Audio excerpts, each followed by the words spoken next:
Hello? Yes?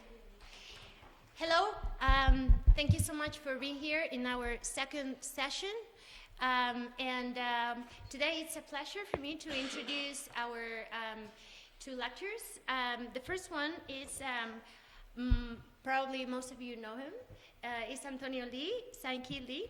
He has a PhD in English philology, a degree in English philology, and a degree in East Oriental Studies. He also holds a registered mental nurse from the Royal College of Nursing of England and Wales. He's the director of the Modern Language Centre and the delegate of the Rector for Asian Affairs at the University of Burgos.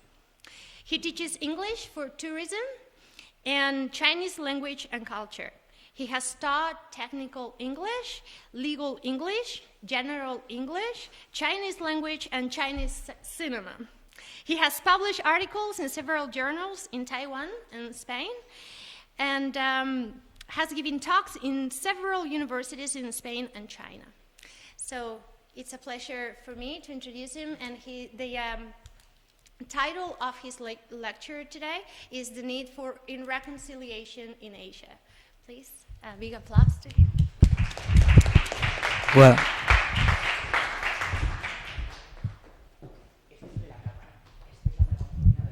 okay. All right. And okay. So anyway, well, yeah. Well, good afternoon to every one of you. At least I know some of you. You all look familiar because we're all from the same university, and therefore you might have seen me somewhere along, the corridors of this faculty or some other faculties while I might be visiting. Well, thank you very much. Thank you, Sienna, of her introduction. And really, what I consider myself is just a normal teacher, in the sense that what I'm saying, what I'm going to talk about, is just, well, for me, it's a class, sort of, So I don't really know whether you're going to like it or not. But anyway, let's go and have a look. So therefore, I didn't want you to clap so quickly. Perhaps afterwards you might not be clapping at all.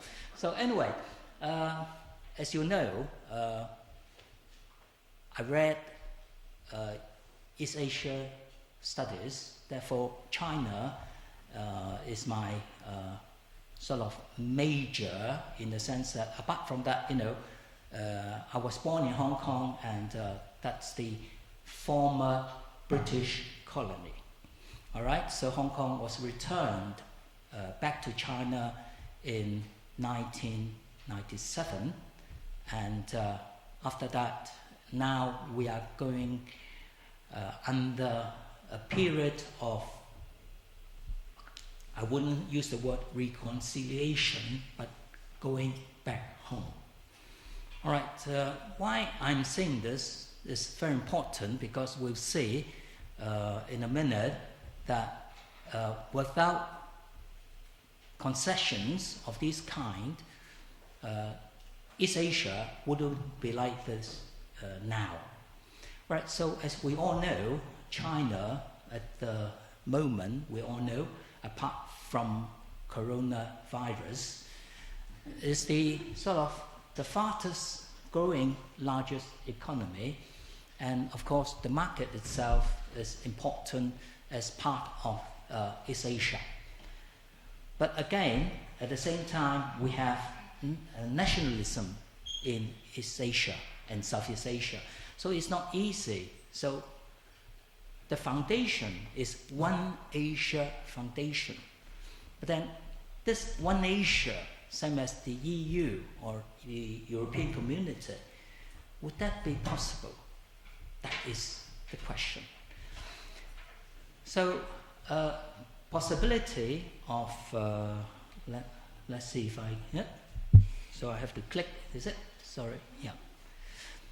Well, several questions we can talk, because sometimes you say China, okay, China, Japan, okay, Japan, Korea, North and South Korea. But do we really know these countries? Sometimes you say, well, I've been to China, I've been there a couple of times, I've traveled to China as a tourist for my job, etc., etc. I know. Here we have colleagues who've been there, and Victor, who was there, for nearly 8 months or so, right? And he was our student, doing her Chinese studies, sort of learning Chinese at the moment. So does that really mean that once you've been to China, you know everything or something about China? This is a problem. Why is it? Because you go there, you don't mix with the local people in general, right? Same as the Erasmus students. When they come over, you all know. Do you mix with them? Tomorrow is Thursday, right? So do you go out with them Thursday night to have a drink or whatever? Perhaps you don't. Why? Because it's easier for you to go with your, classmates or friends, boyfriends, girlfriends, whatever. But then that is not equivalent to knowledge of China, right? If you have lived there for a while, perhaps you do. You know something about China. All right, people that I know who have been living there for the past 20-something years, and well, definitely they know quite a lot about China. But then many diplomats, perhaps they've been there for 3 or 4 years, but they have no idea what China is like, in a sense that they know the political situation, etc., but then they don't mix with the local people, and they, of course, they don't know the language. Okay, so this is, I suppose you all know what that is. All right, so we're in China. So if we're going to China, Japan, or Korea, definitely the map that we're going to have a look wouldn't be in Spanish. Right? So this is the first barrier, the first obstacle that we have if we go to China. All right? So I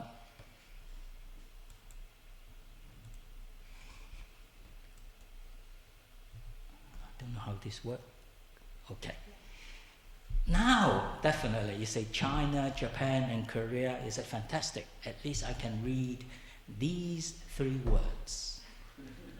China, as you can see, the biggest part, all right, the biggest portion, the 3rd biggest country in the world. And then we have Korea, all right, over here. And then, of course, we have Japan.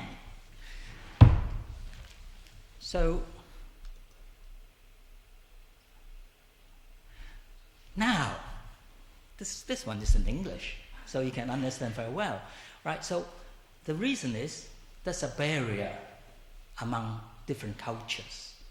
And if we are not good at one culture or the other, sometimes what we suppose things are like over there might not be true. All right, so that is important.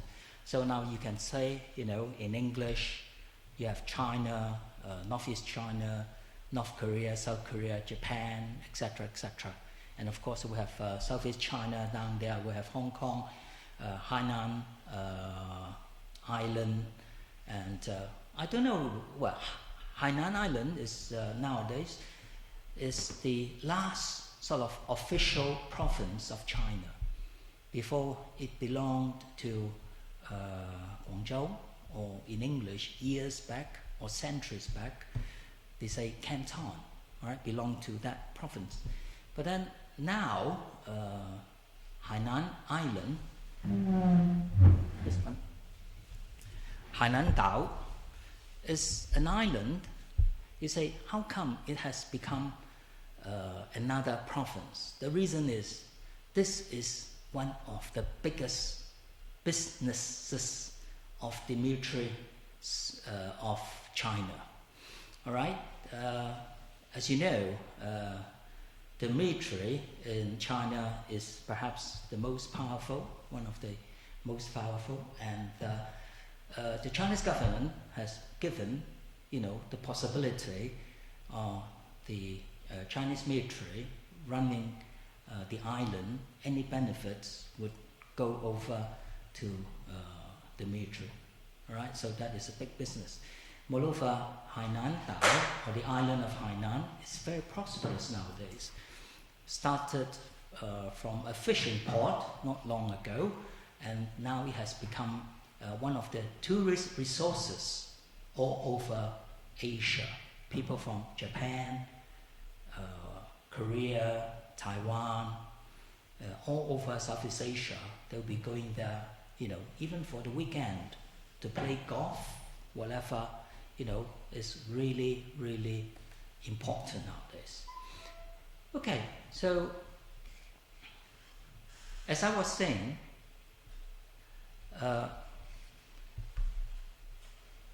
there's a connection between China, Japan, and Korea. And of course, one of the most basic concepts that we ought to know is that in Chinese we say 中国. 中, the Chinese character, means in the middle. And 国 means kingdom or nation or country. So if you remember, if you were here last talk when Mr. Piquet was here, he mentioned about the traditional Chinese thinking that China was the only sort of civilized country, and right in the middle, that's why the Chinese we call, the Middle Kingdom for many centuries.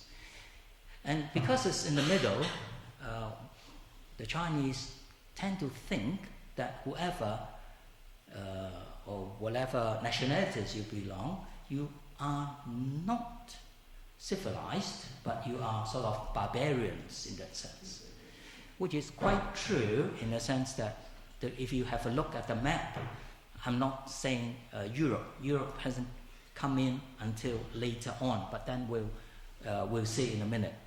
Right, so the Middle Kingdom, all right, so the Middle Kingdom, that means then we are the satellite, and then right in the middle, and then we have different countries around us from Vietnam, Thailand, Philippines, wherever, and traditionally you will see they were all tributary vessels or countries to China. All right, at least, you say, well, China is interesting. What do we know about China? Well, the language itself, after 1949, 1949, the 1st of October, that's the proclamation of the Republic, the People's Republic of China, the 1st of October. And then the language, the official language, in English we tend to say Mandarin. And then in Chinese there's a lot of connotation. In Chinese we don't say Mandarin, we say 普通话.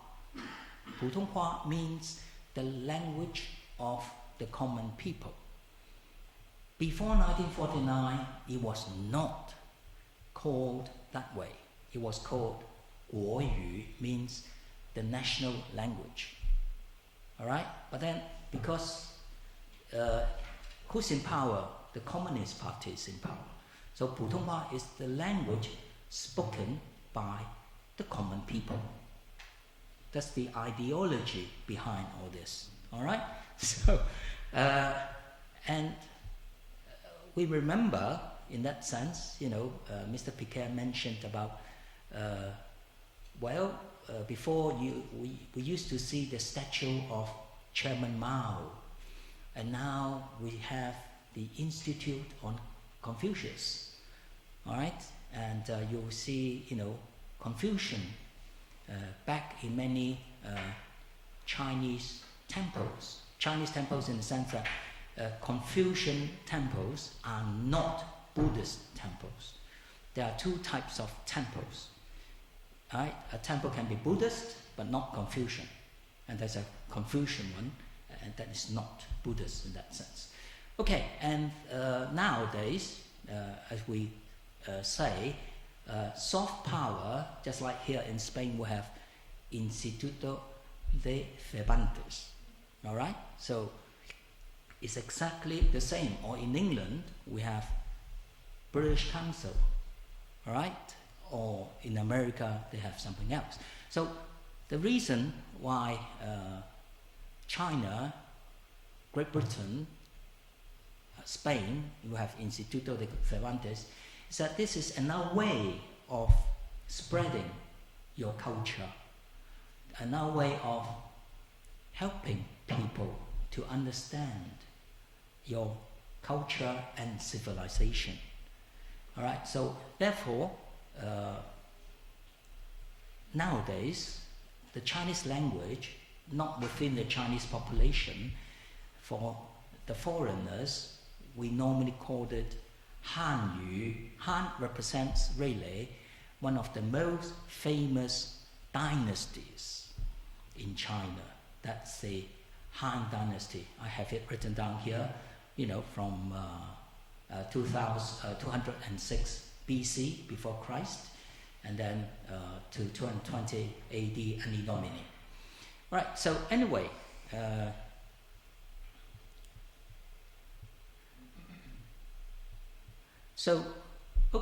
we have a look already at the Chinese language. Victor, we have my former student, right? Can you tell them something about how does it sound like? I mean, why is it difficult to learn Mandarin? Well, it has some sounds we don't have.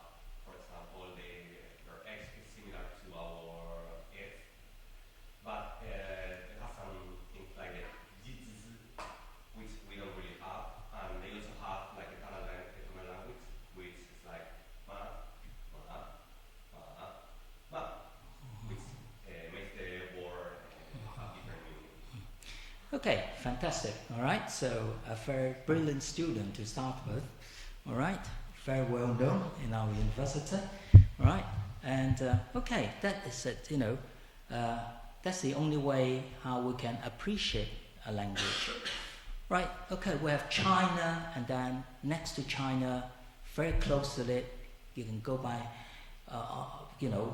by sea and also by land, and we have Korea. Strange enough, you might say, well, Korea is another country. We have many Korean students coming. They speak Korean.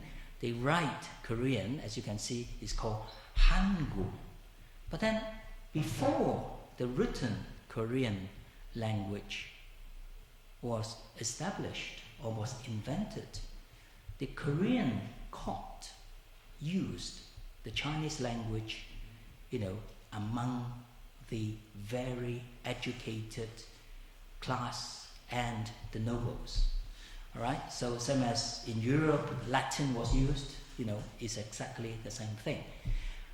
So therefore, the Koreans, they have been using Chinese characters for quite a while, and even now in their primary school, they still teach about 1,000 Chinese characters, but they don't know how to speak it. But then the etymology of these Chinese characters, they know in general.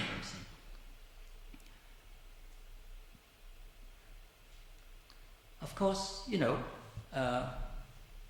the Korean language, you say, is it really that different? We have words like the window in Mandarin Chinese is Changmen. In Korea is Changmun. And in the Cantonese, that is in the south, I also speak Cantonese, is Changmun. And then green tea in Mandarin is Lü Cha, but then in Korean is Luk Cha, and in Cantonese is Luk Cha. So you can see, you can appreciate there's a tremendous similarity in many of these old traditional Korean vocabulary. Of course, the modern Korean vocabulary tend to come from English. Like, you'll be surprised. Shopping, you all know. I'm going to do some shopping, this afternoon. They have the word called shopping haga. They go shopping. All right, so, and the reason why I have this word credit card, because in Mandarin Chinese is 信用卡, really, 卡 means card, right? And then Korean is 信用卡. So, sounds exactly the same. A political party, the Democratic Party, 民主党. I talk to Korean students, they say, oh yes, Korean political party is exactly the same as in Mandarin, 民主党. So the reason is that, the influence of the Chinese culture and civilization among many countries in Asia are very relevant, because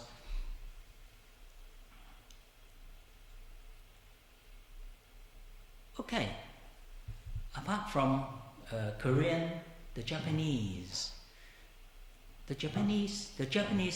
in fact, they are even more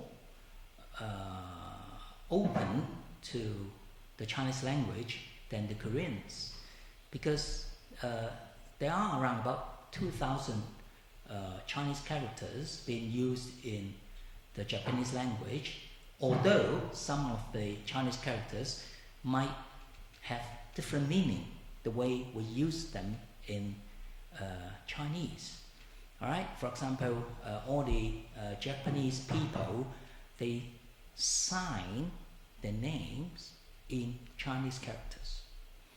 Right. So therefore, we have a link, among our three cultures: the Korean, Japan, and Chinese. It doesn't mean that the Korean nowadays, they don't know any Chinese words, because many of them, in fact, are derived from the Chinese language. But then about 15 years ago, or perhaps more, South Korea started saying that we don't want any Chinese characters be in the books, newspapers, whatever. We only want the Korean sound or symbols. So therefore, because it was nationalism, and all the Chinese characters disappeared from the Korean newspapers. But then I was a bit shocked when I talked to my Korean students. They say, oh yes, we've been using that for many years. Then I say, how come when I visited the Korean Civil War Museum, or the mandatory, or the appointments of military officers were done in Chinese characters?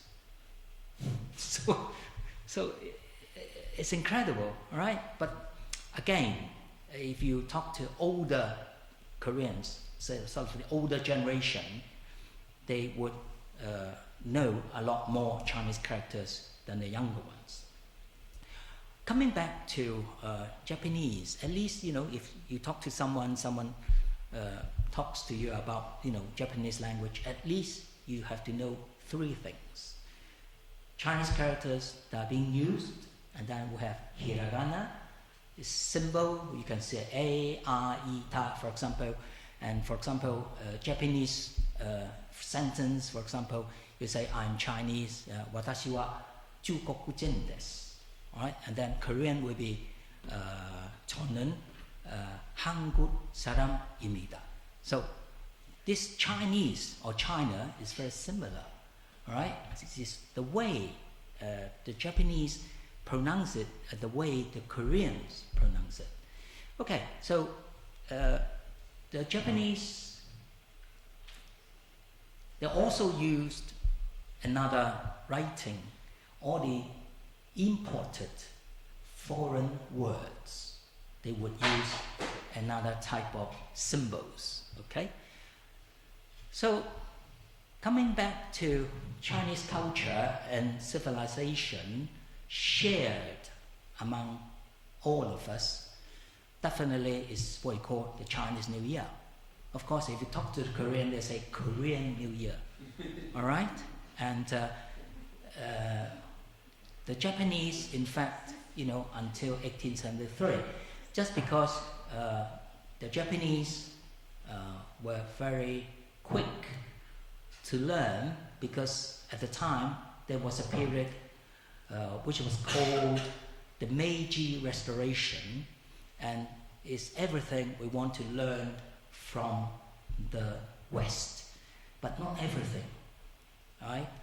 Only technology, anything that benefits our progress, technological progress or whatever, then we learn it, but not to damage or destroy our traditional Japanese culture.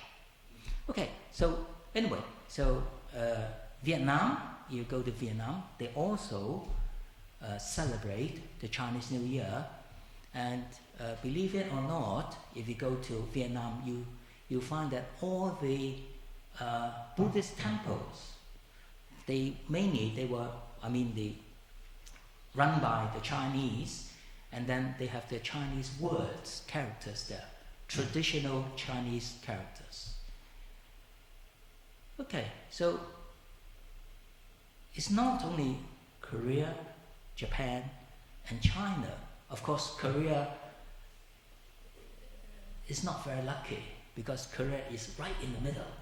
So over history, we'll come and say, Korea suffered from military threats from China and from Japan.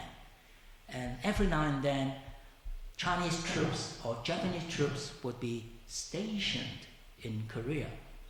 And, well, they had no words to say, because traditionally, Korea was a tributary country to China, same as Japan.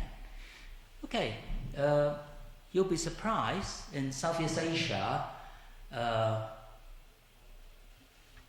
there is a lot of Chinese influence in Southeast Asia. It doesn't mean that this influence comes from modern China. I say modern China for the last 40 years, all right, when we had the reform movement started, or economic reform started by Deng Xiaoping, all right.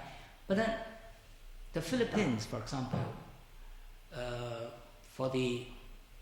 perhaps for the younger ones, you might not know, but to a certain age, you might have heard of Corazon Aquino.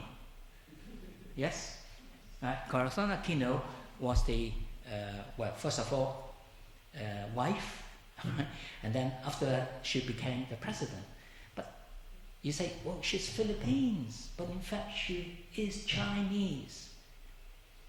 She is not native, well, she was born in Philippines, but then she is not Philippines or aborigine from Philippines.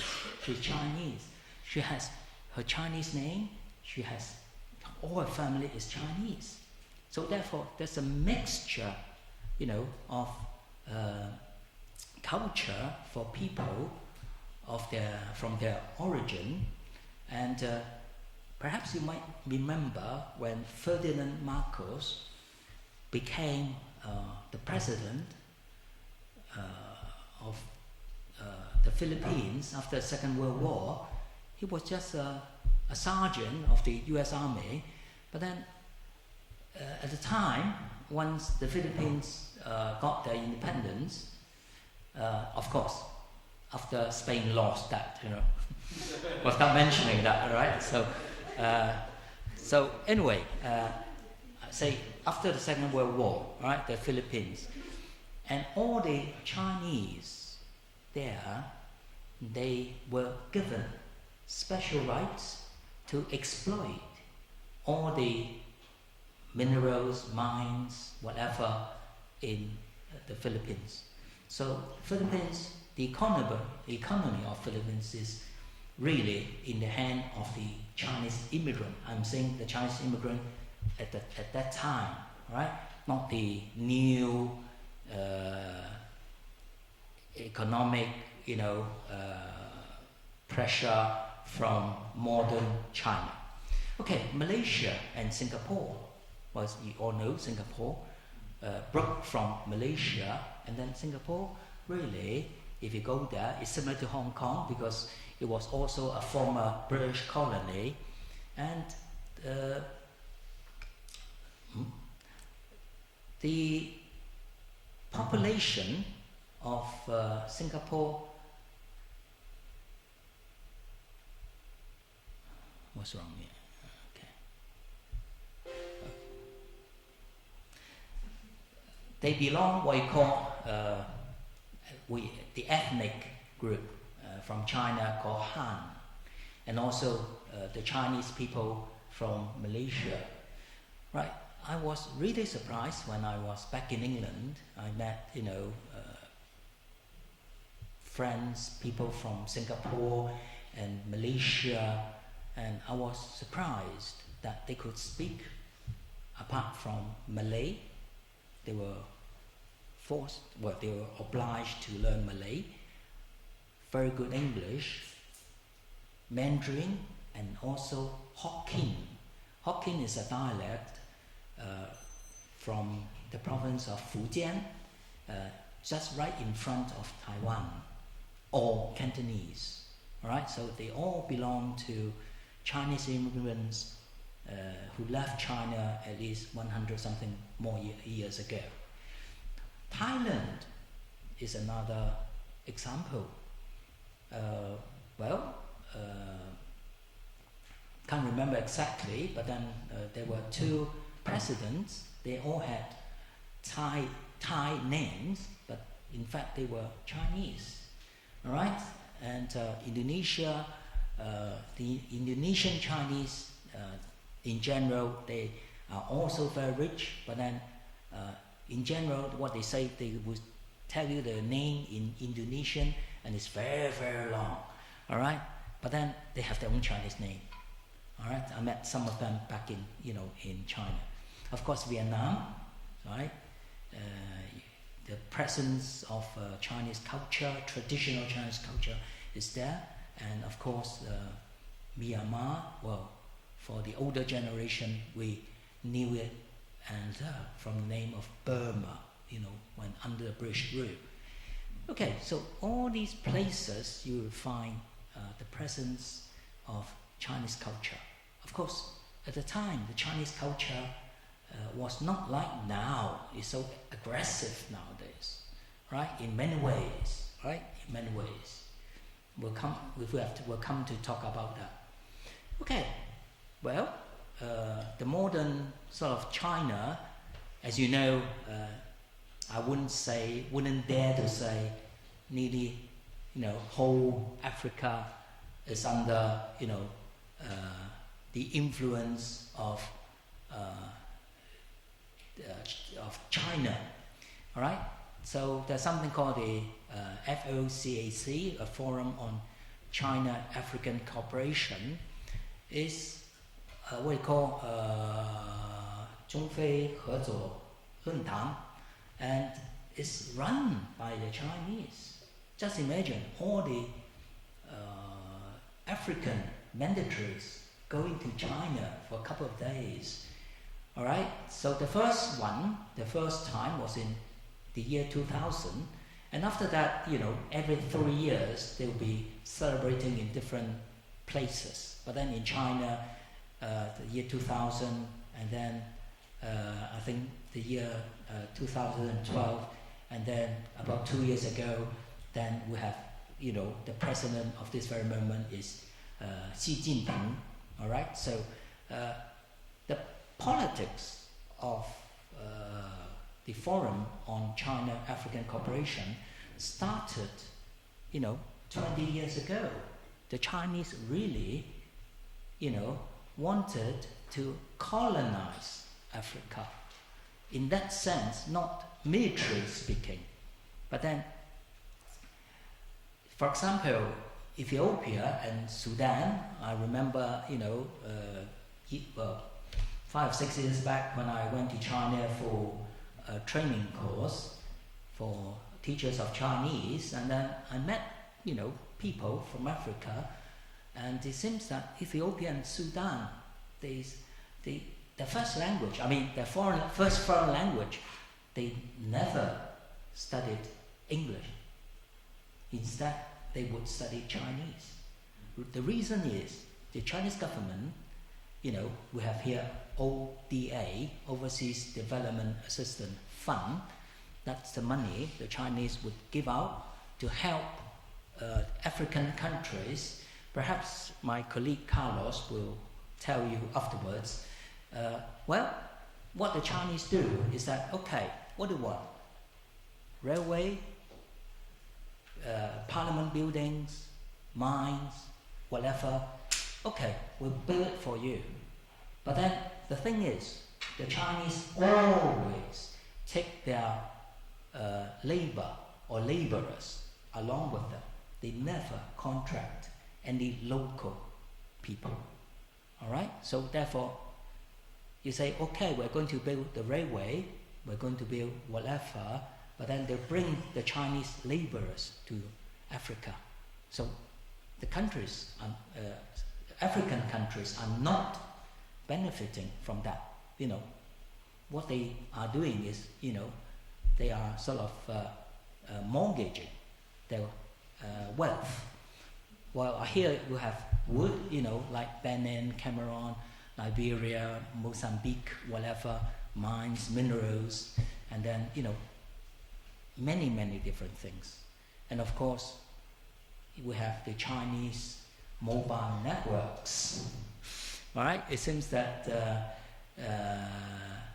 the Chinese mobile networks are really working because of the Chinese communication satellites, and they are transmitting all the necessary information in Africa, for these African countries. So therefore, we don't know whether this is an economic competitor, is a colonizer, or just a development master. Perhaps my colleague Carlos can explain a little bit better than me in that sense. Okay, so it's really interesting in that sense up to now. But then we have to look back, to look back in the sense that history is very important. Although nowadays you say, well, I don't have to remember anything. I can Google everything, which is quite true. You can Google, but then you don't remember what you Google, right? So, especially for Chinese people, the first sort of Anglo-Chinese War, that's the term used by the British, first Anglo-Chinese War, but for the Chinese would be the first Opium War. You can see the difference. For the Chinese, because the British wanted to sell the opium they got from India, Ceylon, all those areas. He wanted to push, nowadays you use the term to push the drugs into the Chinese market. All right, just imagine nowadays, Colombia wanted to sell directly drugs into Spain. If you don't allow it, they were going to invade you. That's what the British did. The British troops, that's why we had the first Anglo-Chinese War. So, because of that, Hong Kong, that's my birthplace, was given the British, right? The island of Hong Kong was given to the British. And we've been under British rule until 1997. So, okay, so no problem in that sense, under British rule, because, you learn, you have British education, everything, and that's fine, so far so good, until we call 1949, until the Chinese Communist Party came to power, so things came differently. Okay, so the Chinese contact with the West. So we have the first Anglo-Chinese War, and then it sounds strange, it's a Taiping rebellion. What the hell is that? So, okay, in fact, you'll be very surprised. The rebellion, the leader of is a religious sect, and the leader of the religious sect believed he was Jesus Christ in reincarnation. So you could see that the influence of the preaching of Christianity, Protestantism, Catholicism, at the time. So it's the Chinese way of interpreting Christianity. Okay, so that's fine. We had the first Opium War, first Anglo-Chinese War, but then that wasn't enough for the British and the French. They said, well, we need to enter China. We want more ports to be open for us, for our trades. Perhaps you might say, well, nowadays you can do any commerce anywhere in the world. But then at the time, in Korea, in Japan, and in China, all these kingdoms were closed to foreigners. You were never allowed to go to Beijing or Peking, right? You were only allowed to stay, say, the first British near Hong Kong. And that's it. You would never dream of reaching Peking, right? So that wasn't enough. And then, we had the second Anglo-Chinese War, or what you call the Second Opium War. And then at this time, Hong Kong Island was given to the British in the first Anglo-Chinese War. Now it's the new territories. That's this part was ceded to the British. That means the British, they said, well, we'll give you 100 years. Then after 100 years, you would give it back to us. Okay, so that was the deal. In fact, what happened in 1997? You say, well, because Hong Kong Island was given to British as a colony, the British really, they didn't have to give it back to China if they didn't want to. But then in 1997, the British government had to return what the other part that was in rent, that is the new territories. So it was very clever. At that time, there was Margaret Thatcher and also Deng Xiaoping. They were having plenty of talks at the time, and of course, the Chinese government was going to give what you call most favored trading rights to the British. Okay, you give Hong Kong back to me, and then you can do whatever you like. We'll give you plenty of business, and that's one of the reasons why Hong Kong was given back to China. All right, so that's important. Because of the influence of Christianity, years back,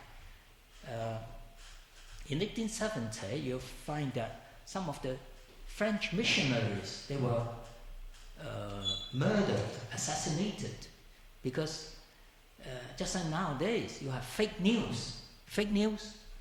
Fake news was there even in 1870, because the Chinese people there in Nanjing is a city where we have 15 Chinese students coming from Binghai University.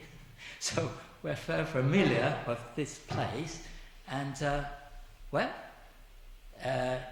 the massacre, because they said that the orphanage, all right, the monks or the priests were slaughtering the children. They were eating the children. Right?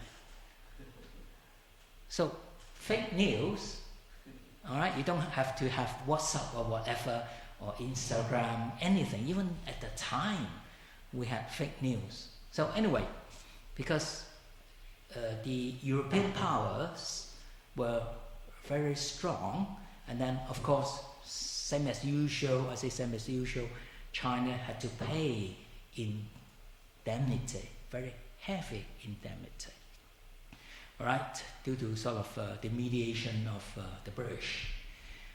Okay, so again, we were talking about, Korea, Japan, China, Western powers. As I mentioned before, we had what we call the Meiji Restoration in Japan, and they were quick and fast in the sense that they reformed everything. The military, right? The way how the Eastern power used to train the soldiers, the navies, and everything. They were quick to modernize their military equipment, right?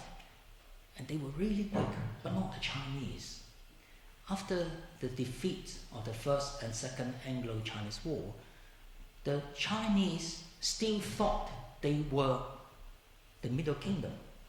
They still had this traditional idea that we are the biggest, the greatest, and the strongest. And the proof, was that China was defeated by Japan in a war we call Sino-Japanese War. Fantastic, you say, how come the Chinese government is dynasty, right? Qing dynasty believed that their troops they had more troops and they had more battleships, everything more.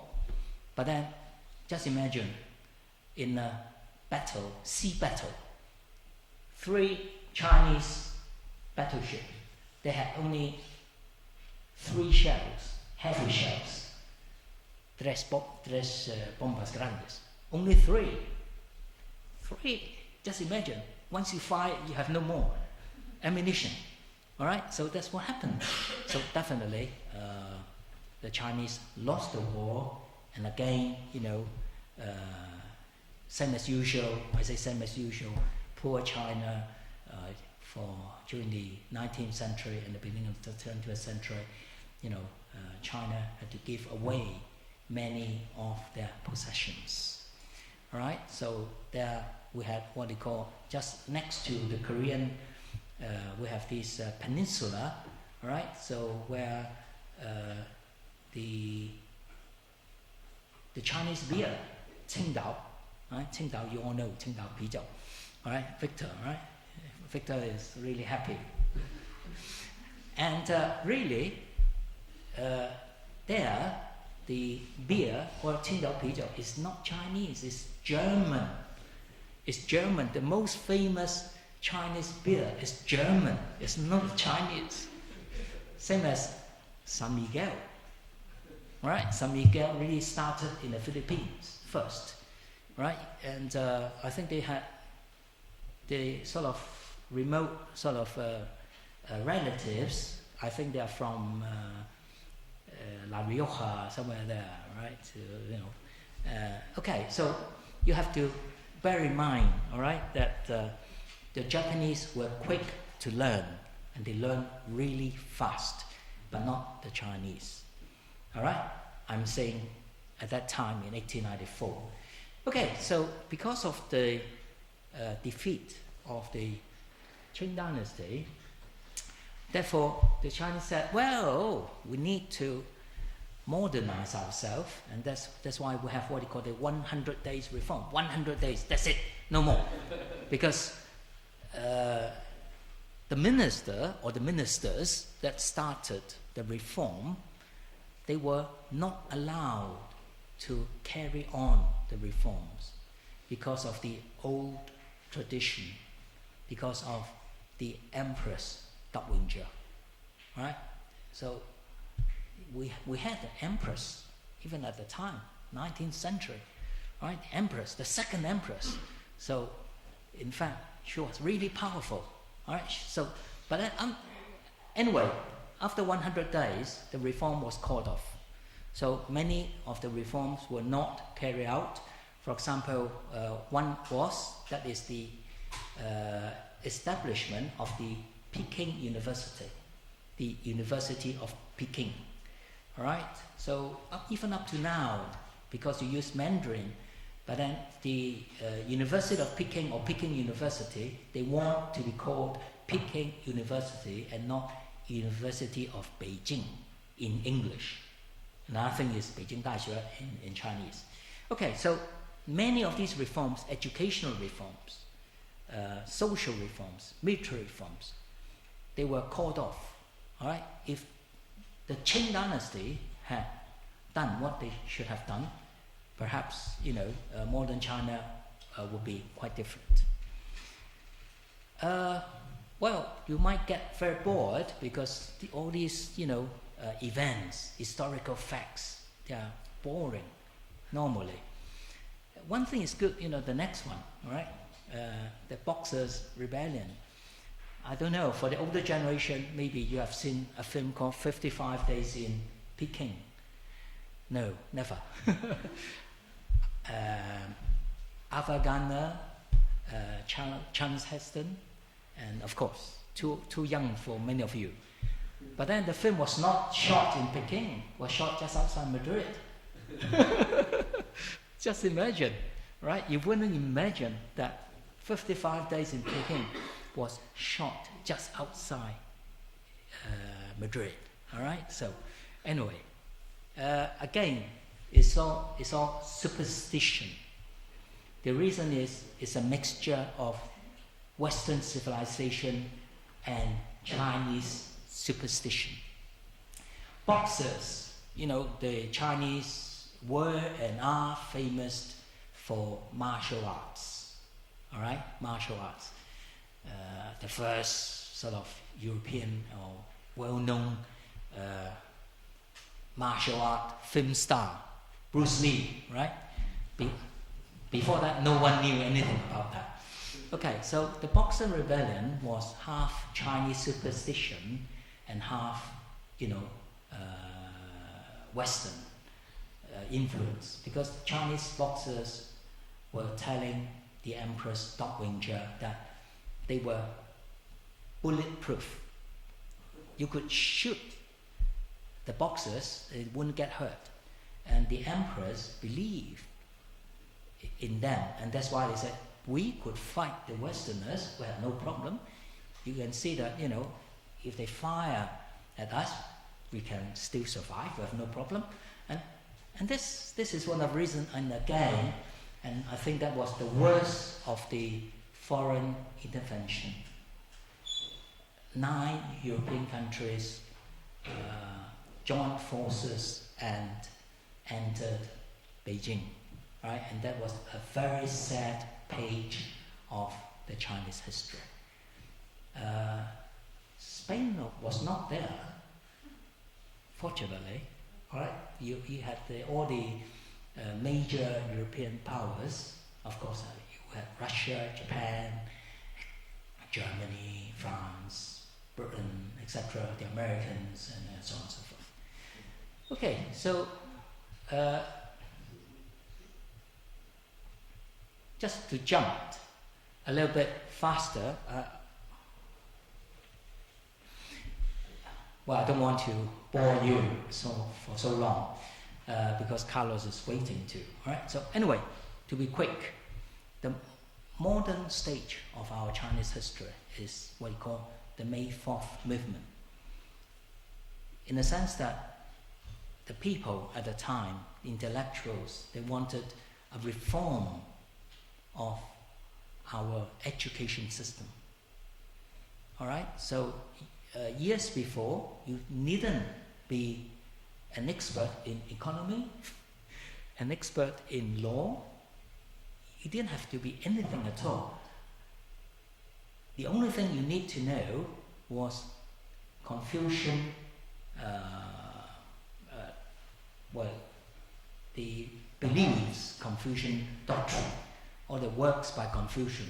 If you knew them by heart, you would become a very high official. But then things have changed. Many Chinese people who have studied abroad tend to say, well, we need to reform our China. And then from then onwards, modern Chinese is being written from then onwards. Just imagine here we have what we call Castellano Antiguo. So up to that time, China was using the old form of writing. Right? You wouldn't understand anything. Right? It's not popular writing. Right? So you need to learn the whole form and models to say a lot of things without saying anything in that sense. Okay, so that was the starting of what we call westernization. And of course, another thing which is very important is the rise of the Chinese Communist Party. And they proved, right, on the long run, they would become, the ruling party of China. Okay, I think I've spoken too long. The only thing, talking about reconciliation, the reason why I mention all this, because Korea, when Korea entered in the 19th century, Korea, considered China as the mother country, because Korea was the tributary country. And until 1870 something, and then they sent an expedition to Japan, and then, at the time, China formally admitted that Korea was an independent country, and Japan too. So there we had the problem afterwards. Okay, so two more facts. In 1931, Japan invaded Manchuria, and then from Manchuria, Japan tried and did invade the whole China. And what is worse for the Chinese people is the rape of Nanjing, or the Nanjing massacre, from in 1937 to 38, say about 3 or 4 months' time, and then 200,000, from 200,000 up to 300,000 Chinese were wiped out. So that was a really sad part of history of China. Okay, after the Second World War, you all know that Japan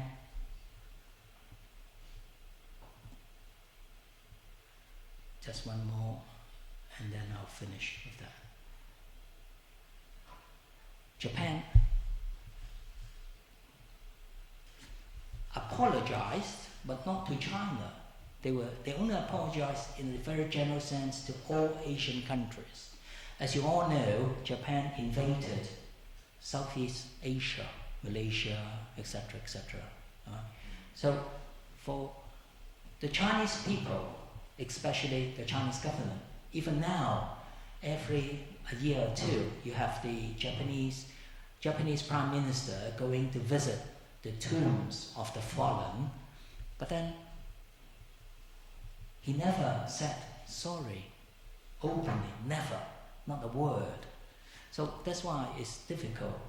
And of course nowadays you find if you watch Chinese television series, you still find that new series every now and then they make about the history of Mao, Chairman Mao, and also about how brilliant the communist fighters were against the Japanese. So we're still sort of going backwards in that sense. So our theme, reconciliation, to finish off. I think,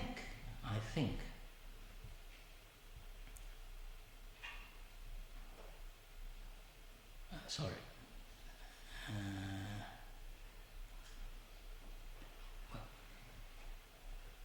I'll come to that in a minute. I'm a bit pessimistic in my forecast, in the sense that China is growing very fast. China doesn't need partners like the Japanese at this very moment, and we have an international claim, what you call 钓鱼台 or the Sankuku Islands, because there Taiwan says is there, Japanese, Chinese, the Philippines, and it's very difficult. It's very difficult to reconciliate. And of course, with the president, and not only the president of China, but all the prime ministers of all the Asian countries, I doubt very much that they would like reconciliation at this very moment, because reconciliation needs a longer period of time, and I doubt very much that would become true. I don't know whether it's the impossible dream, to dream the impossible dream. I don't know. Perhaps I'm wrong, right? So hope that we'll see what you call one Asia or one Eurasia in future. But then the spirit of the community, Asian community, is not there at this very moment. Thank you very much.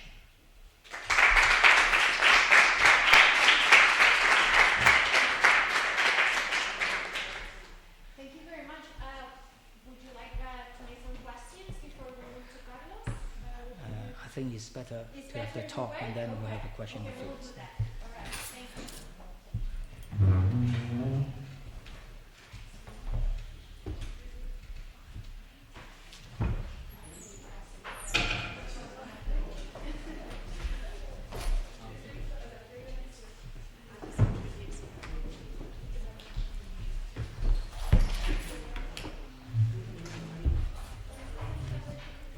What? Un descanso. Un descanso de 5 minutos con los estudiantes. Puede salir. Seguir. If anyone wants to go to the loo or whatever, 5 minutes. Only 5. Okay.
Can you?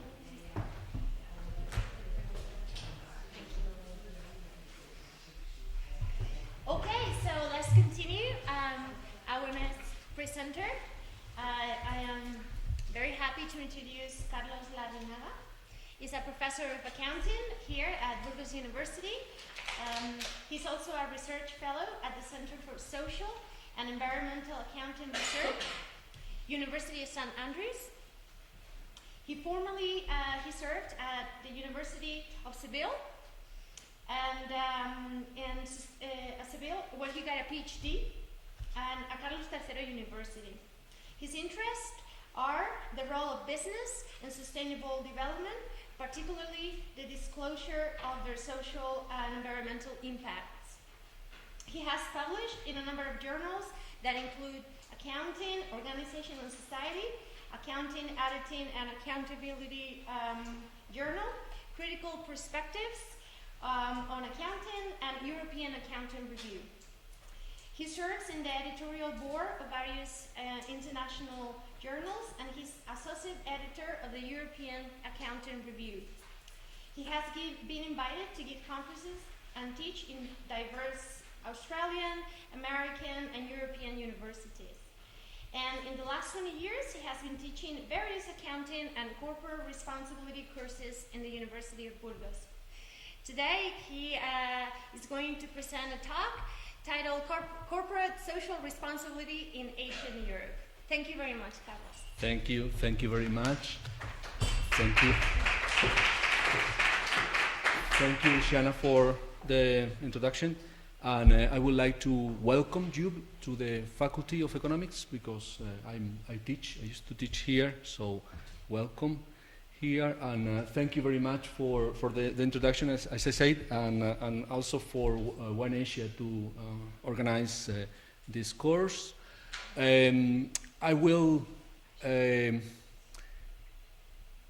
talk about corporate social responsibility in Asia, Europe. Please interrupt me, stop me whenever you have any question or anything that you would like to clarify. I was told to talk about corporate social responsibility in Asia, Europe. I know very little about Asia. I have to recognize that. I know very little about that. So I will focus more on the idea of corporate social responsibility. I will try to talk about corporate social responsibility and sustainability. And I will organize my presentation around different topics that are important from a corporate social responsibility perspective. And I have realized, organizing my presentation, that there are some issues that actually connect Asia and Europe in that respect. So I think that those case studies will help to, talk about corporate social responsibility and sustainability, but also talk about the relationship between Asia and Europe.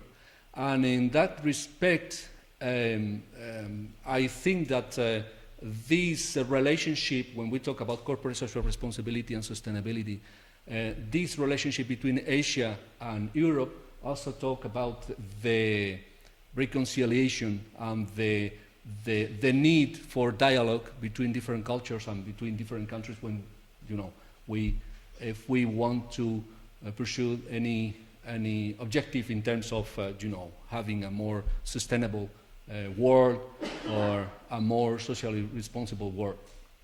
So in that respect, I was thinking on how to, we think about integration, if we think about dialogue, if we think about, the word, one word, I was thinking how to introduce this idea, how to identify topics that are important from a corporate social responsibility and a sustainability perspective. And then I thought that maybe talking about the 10 principles of the UN Global Compact would be a good idea. So these principles are offered and my students here on corporate social responsibility, because I teach corporate social responsibility in this faculty, will recognize that. These 10 principles were proposed by the United Nations, by Ban Ki-moon back in, I think it was in 2000 or something like that, to the corporations. So we are talking about companies, we are talking about corporate social responsibility here, so we are talking about enterprises, multinational companies in particular. And so the United Nations realized that countries are very important actors when we talk about sustainability, or sustainable development, but corporations are increasingly important in that respect, because corporations are covering a larger area. The corporations are not restricted to one particular country. They are, multinational companies. They can arbitrate between different norms, between different rules in different countries. So they have to address the responsibility not only of the countries, but also the responsibility of the companies.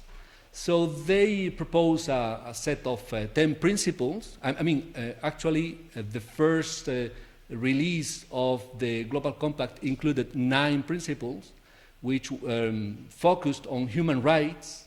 So, you have here the principles 1 and 2, that they are about respect and protection of human rights, and make sure that they are not complicit, the companies are not complicit in human rights abuses. Labor issues like, for example, freedom of association, the right to collective bargaining, the elimination of all forms of forced and compulsory labor, slavery. Okay, slavery is an important corporate CSR. I can talk about CSR, corporate social responsibility issue. Child labor and discrimination in employment and occupation. So these are, pretty basic rights or pretty basic issues, CSR issues, that the United Nations is asking the companies to consider in their policies and in their decisions.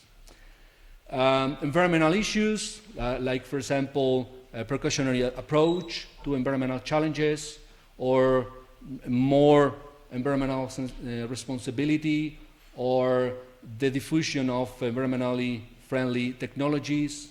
So these were the 9 principles that the United Nations were proposing to the companies at the beginning, but then they realized that there was something that was missing, which is corruption. Okay?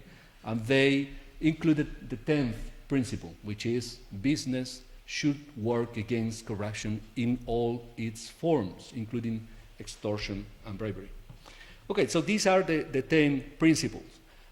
Basically, in this exercise today, we can group all these 10 principles in 3 areas. We can talk about, human rights and labor issues on one side, the environment on the other side, and then corruption on the other side. So these are the 3 topics that I will address today. I will talk about CSR, corporate social responsibility, and the environment, and I will use one particular case study, which is the seafood industry, the seafood production industry. And then I will talk, this will be the topic in which I will spend more time, because I think it's very, very important, and I'm interested in it particularly now.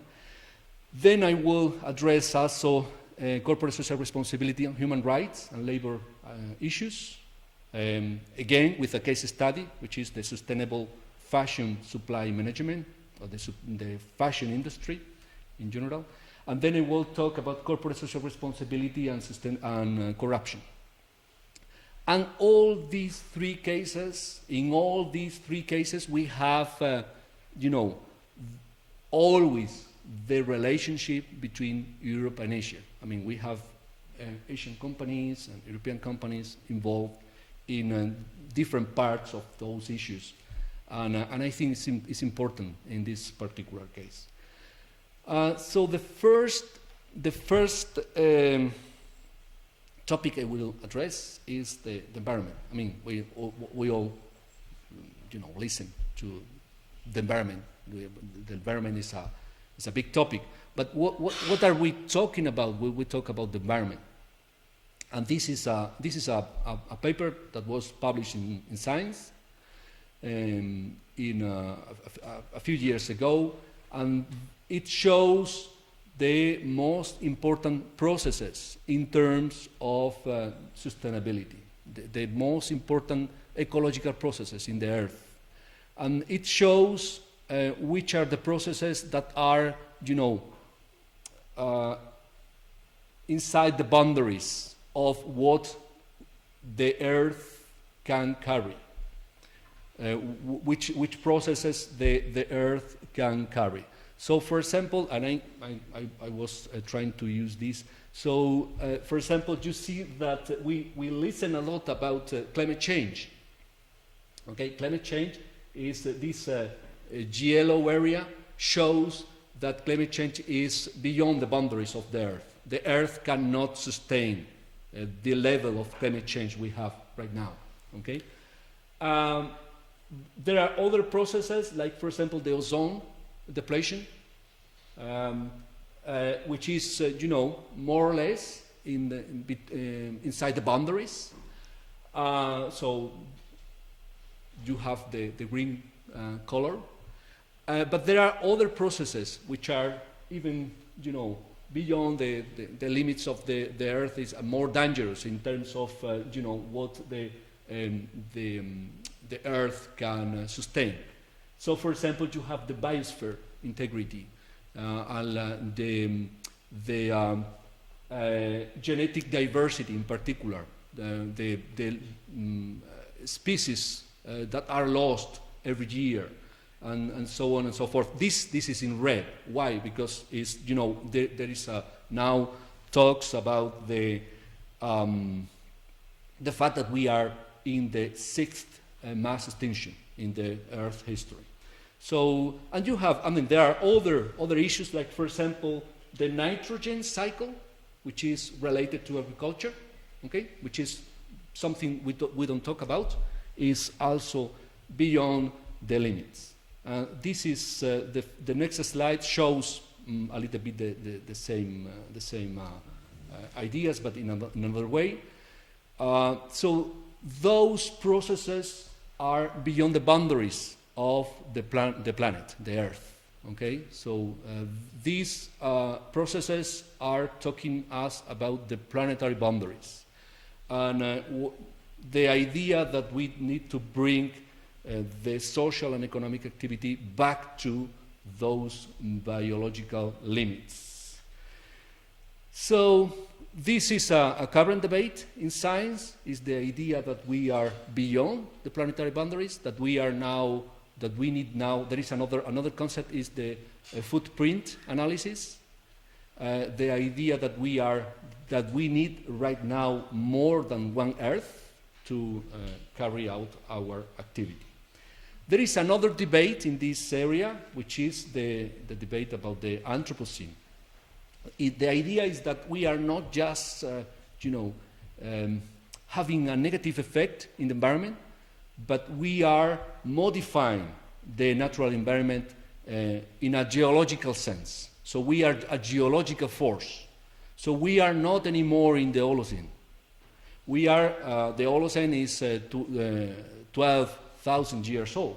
We are in a new geological epoch, which has been called the Anthropocene. This is a little bit complex, because this is something that we need to find if we look at the rock strata, and we are just experiencing the change right now. We should wait until we have more evidence of that. But there is a lot of evidence of the strata evidence that we will leave behind us. And this evidence concerns, for example, mass extinction of species, the hybridization and distribution of species, the simplification of ecosystems, global warming, the rise of sea levels, the unusual mix of carbon isotopes deriving from fossils, from burning fossil fuels, the ocean acidification, the massive production of iron, the nuclear, the use of nuclear energy, etc., etc. All this is, living evidence in a geological sense that tells us that we are, living in a new geological epoch. So, I mean, this is the science of the Anthropocene. This is a scientific debate that are having the scientists. But we, what is the consequence in terms of social science? I'm an accountant, so business, economics, and law, society. There are different consequences. One of those consequences is the idea that we need to think about, our material basis. And there is a debate in social sciences about the rematerialization of social sciences. Is the idea that we have humans, we have geological agency. We are not just living in the environment. We are modifying the geology. And is this idea that if we don't think about, if we think the society, if we analyze the society without considering Earth systems, we are stuck in a world of modernity. Modernity is over. I mean, we live now in a new era.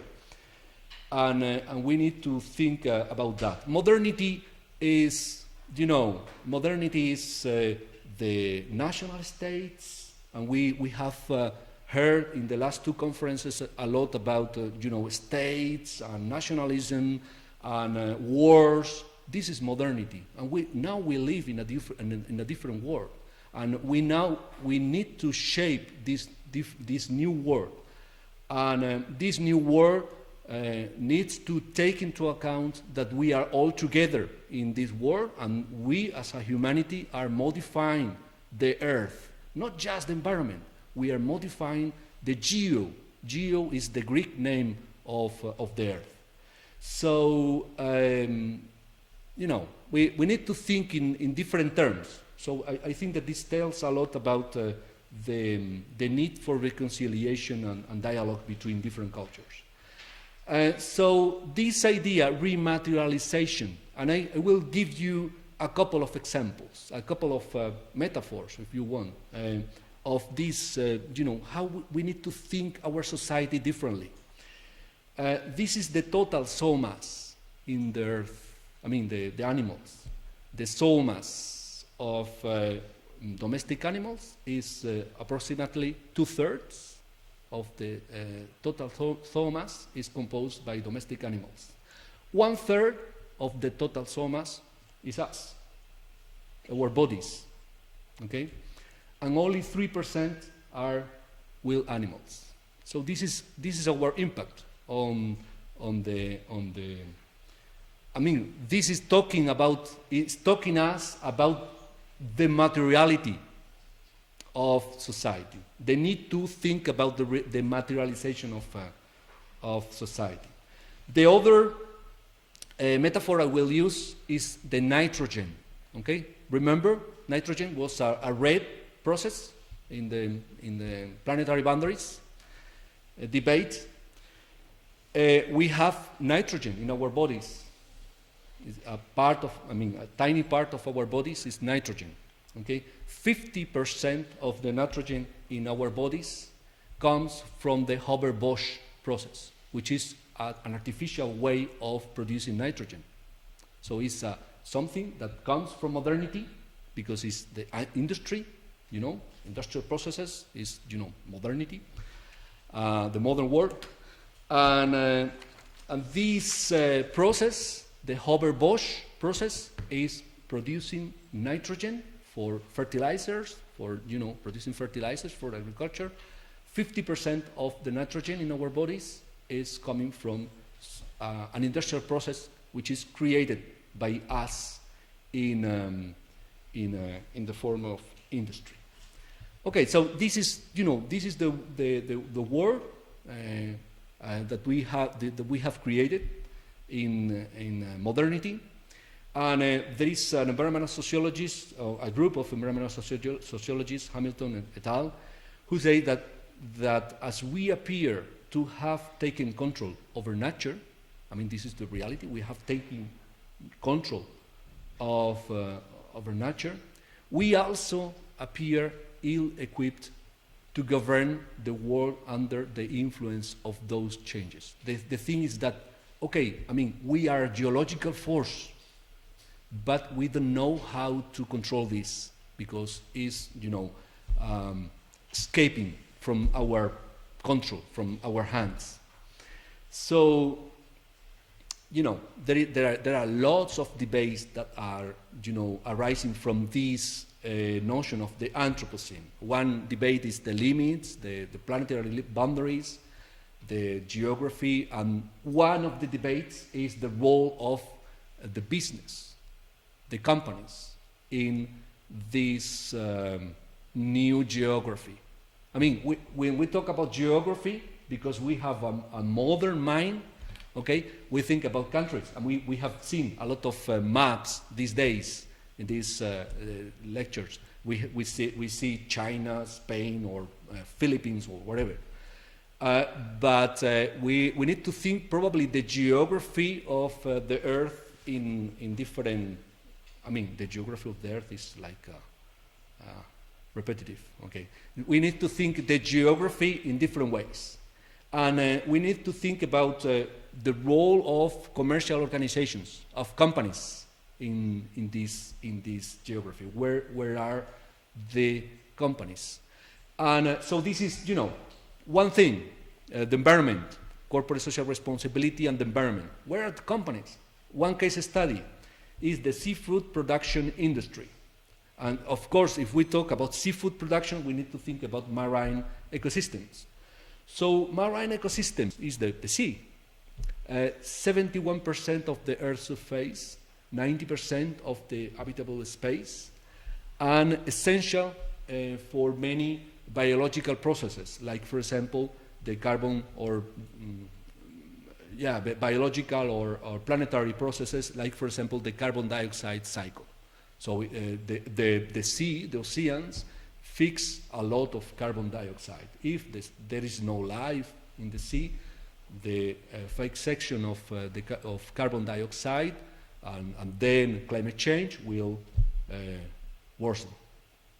So fishing and all the activities that we have in the oceans have planetary consequences. Seafood production. So if we talk about the seafood production industry, fishing companies, okay, Pescanova, for example, they are removing 40% of the primary biological production in the seas. 30% of the fisheries, I'm talking worldwide, 30% of the fisheries are overexploited. 50% are fully exploited, and then there are decline signs in the production of seafood. For example, the production, the seafood production has attained a maximum in the 1990s. And there is a slight increase in fish production, but this is due to aquaculture. It's not, it's whale captures are declining right now. So we see a global process, a global ecological processes in which companies have an important role to play, they are playing an important role, and we already see the problem.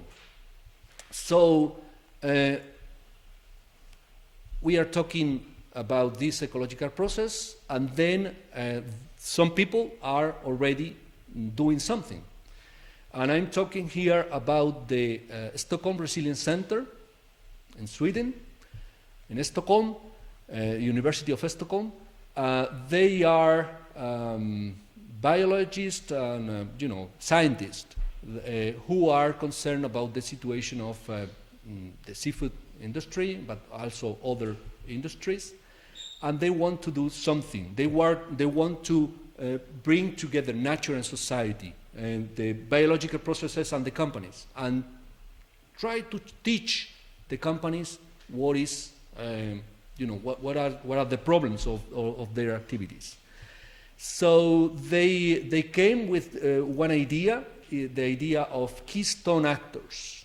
Keystones in biology, in ecology, a keystone is a species which has a very important influence in the ecosystem, so has a disproportionate influence in the ecosystem. So, for example, a keystone species could be the wolf, or could be the lion in a given ecosystem, because it's the kind of species which is leading or driving the ecosystem to an equilibrium. So they say, okay, they are biologists. They research on ecology. So they said, okay, in the oceans, which is the keystone species? And they say, oh, the tuna, for example, or the shark. No, it's the fishing company. Okay, it's the fishing company, the keystone actor. And they identified different companies, and they came with a list of 13 companies, which are responsible for 18% of the global value of the seafood production in 2012. And this is telling you about the relationship between companies and the natural environment. Okay, so this is geography. Okay, geography. We have the geography that we always think about. The countries, the continents, and so on and so forth. So you have Asia here, Asia, and Europe. Okay, are there? And there is the world is of course larger, but the thing is what these people are doing, Henrik Osterblom and others, is putting the companies in this geography and say, okay, the companies are the countries are very important, but the companies are also very important. So this is also related to the idea of the United Nations Global Compact. So they identified the 13 companies, and they are investigating which is the responsibility of those companies.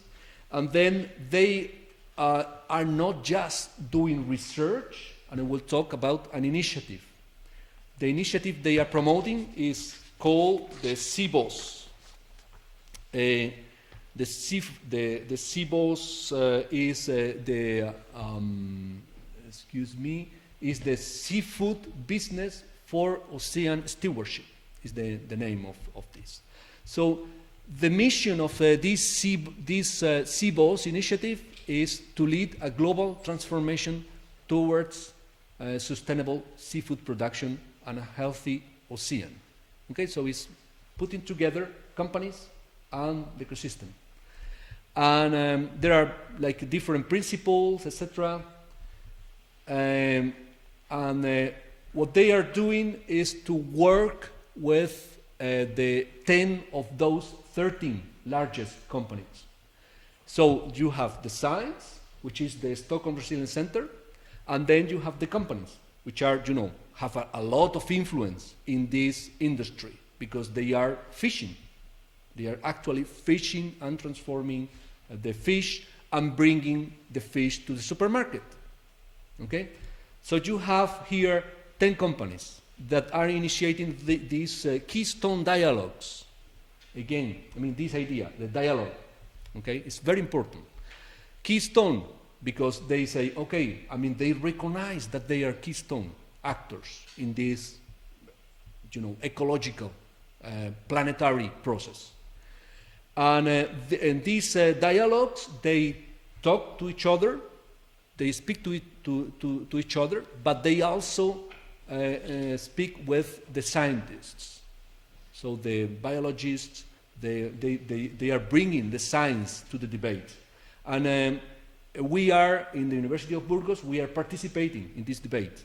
And there is a PhD, a doctoral thesis, which is being doing in respect of one tiny part of this dialogue. And we are, producing a little bit of science for this dialogue. So those are the 10 largest, 10 of the 13, largest fishing companies in the world. And then, I mean, where is Asia here? Where is Asia? Asia is here. I mean, out of the 10 companies, 7 are coming from Asia. Okay? So from Japan, Marua Nikido, Nisui, Cermaq. Cermaq is very interesting because Cermaq is a Norwegian company. It's a company based in Norway, but is owned by Mitsubishi. Kyokuyo is another Japanese company, and from Korea, Dongwon. From Thailand, Thai Union and CPF. So, and then there are 3 other companies. One from the US, Cargill, and 2 from Norway, Europeans, Mowi and Skretting. And you will say, oh, why are you doing research on this fishing from Burgos? Doesn't make any sense. Skretting has a factory in Burgos. So one of the Norwegian companies has a factory in Burgos. I mean, this is not the main motive for doing research on this, but I mean, it turns out to be important for Burgos as well. So this is the Keystone Dialogues, CBOs. Okay, so these are the CEOs of those companies, the chief executive officers of those companies. And then I mean, the scientists are not so powerful to bring together the CEOs of the companies. This dialogue was facilitated by I have here the complete title somewhere, the Crown Princess Victoria of Sweden. So the only lady here in the picture is Princess Victoria of Sweden. She is working with the scientists to bring together this group of people. The scientists are Henrik here, Henrik Ostrom. He's Osterblom. He's the author of the paper that I mentioned before. And this is Carl Falk. Carl Falk is one of the founders of the Stockholm Resilience Center, and is also one of the founding fathers of the field of ecological economics. And all these people, you see that they are all coming from Asia. So there is a relationship. This is more information about all these CBOs, keystone actors, and this idea, keystone species to keystone actors. And then what they do in CBOs is to establish task force, because they are, identifying different processes which are important for the sustainability of the oceans and the seafood industry, which they are trying to address. So they are committing themselves and trying to do something about this. One issue, for example, is IUU, is illegal, unreported, and unregulated fishing. You can imagine that if you have illegal fishing, you can do nothing. If you have unregulated or unreported fishing, there is no control. So the first thing that you have to do is to regulate all this. And traceability is very important as well, to know where the fish you are eating comes from. Improving regulation, regulation is, you don't either have or not have regulation. You can have regulation, but then you need to enforce regulation.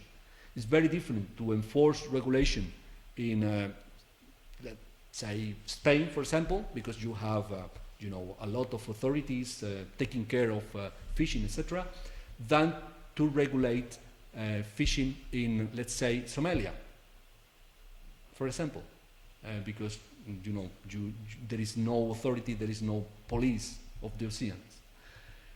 Transparency and governance, plastics, which is a very important topic today, and climate resilience. There is another research project on climate, so we are participating in this transparency and governance. There is a PhD being conducted here in Burgos, and there is also a postdoctoral project on climate resilience here in Burgos, contributing to this project.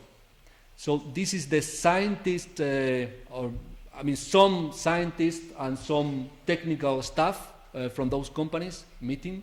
And this is Jan Bevington, who is a frequent visitor of University of Burgos, and Henrik again. Okay, so these people are working on those topics. So this is the first topic I wanted to address today, the environment. Second topic is human rights and labor issues in global supply chains. If we think about production and consumption nowadays, is very complex. The supply chains in the world are very integrated, but at the same time they are interconnected, but at the same time they are very complex. So we have factories in Asia, in many countries in Asia, in Bangladesh, in China, in India, in many countries, and we have consumption in Western countries, in Japan as well. So there is a kind of division in this respect. This new situation creates opportunities, employment and economic growth to many developing economies, particularly in Asia, but also creates problems like exploitative employment relations, environmental irresponsibility, and recurrent ethical dilemmas. Also, in those countries, in the producing countries, in the consuming countries, like for example in Europe, there are problems like declining wages and conditions and increasing job employment insecurity, because the factories are moving to other countries. So, and these are some facts. You have here in this table global supply chains. These are the suppliers of Apple suppliers. You have 349 suppliers in China. So you have ranking in terms of the countries: China, Japan, US, Taiwan, South Korea, Malaysia. So Asia, basically. They say that Apple wouldn't be able to manufacture an iPhone nowadays in the US because most of the suppliers are in China and in other Asian countries. And then, so this is for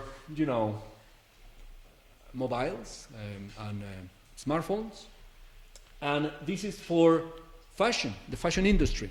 And this data comes from Clean Clothes campaign in 2015. These are the top garment producing countries: China, Bangladesh, and India.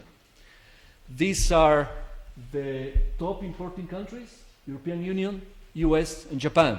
So you will imagine. And these are the emerging countries in terms of production. So you see that there is a kind of division, and so again, there is something to think about this, especially because if this is the kind of debate that we have. when we think about the cost of a T-shirt, you see that the worker who is, actually doing the T-shirt receives 18 cents out of 29 euros of a given T-shirt. It's like 1%, less than 1%. So this is the kind of debates that we are having. So you see the people that are doing the job. It's a nice picture, and we are also doing some research in terms of.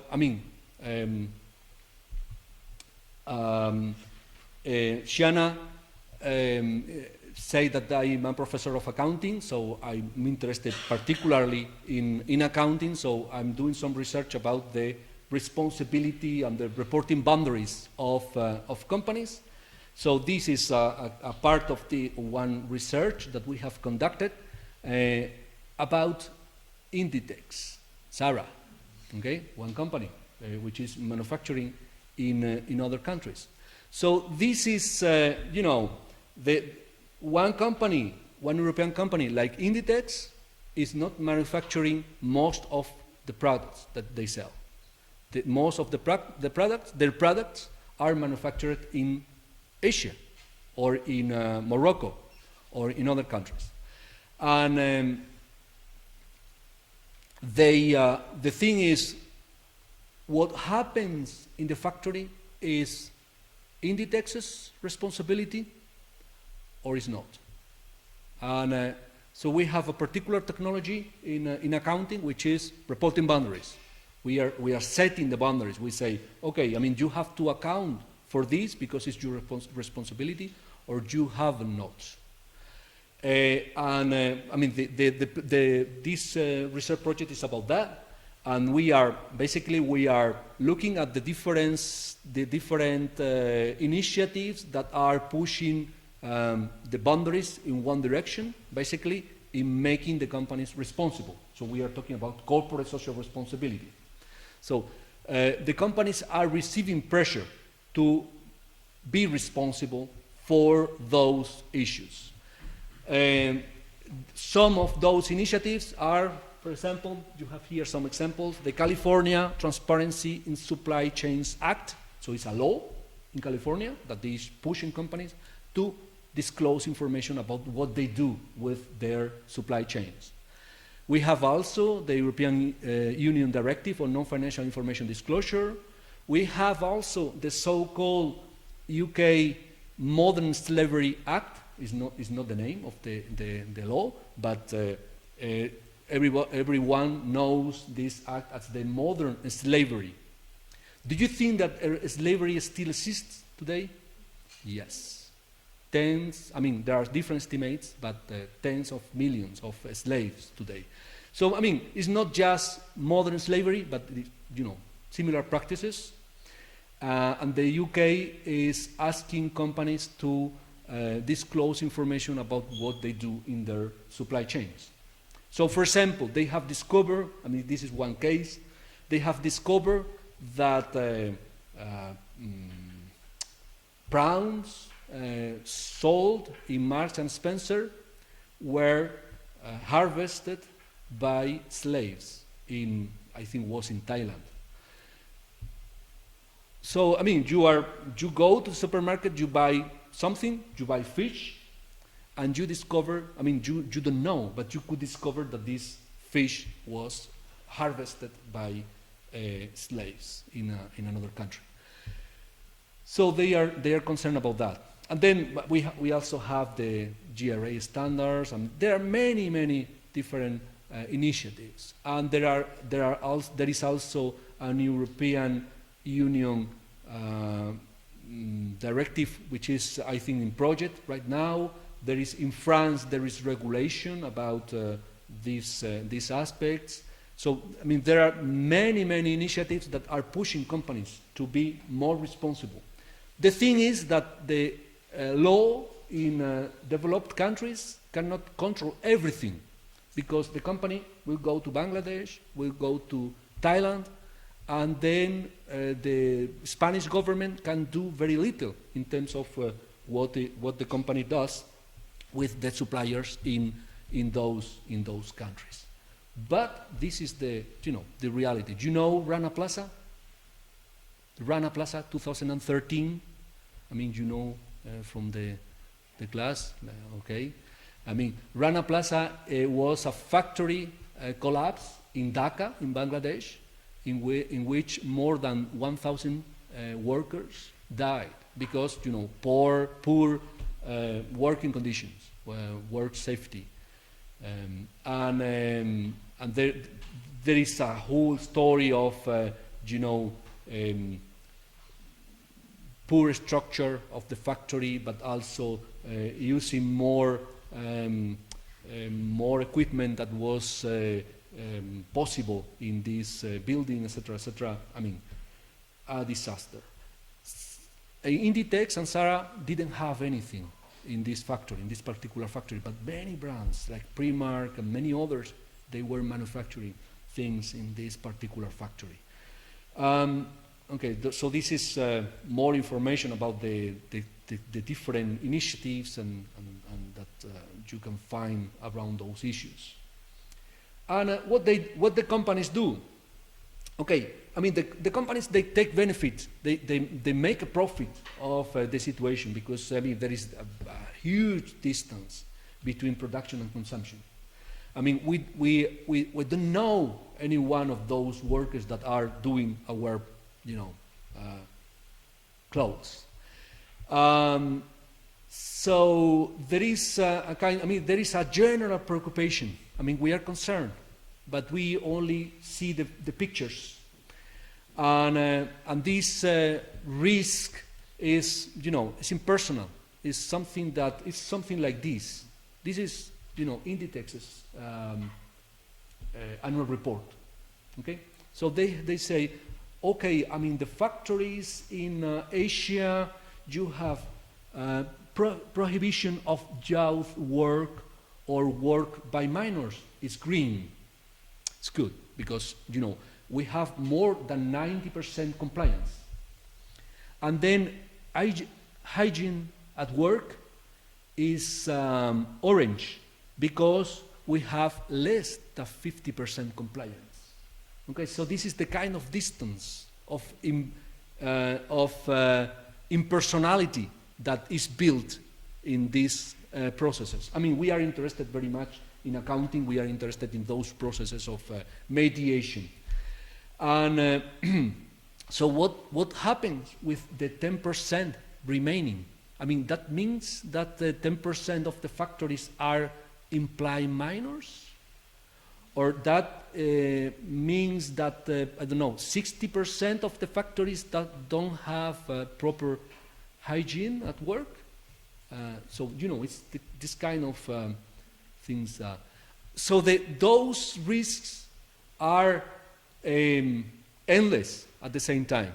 Because, I mean, those companies, what they do is they do social audits. They send one person to go and investigate the factory that is supplying, so the supplier.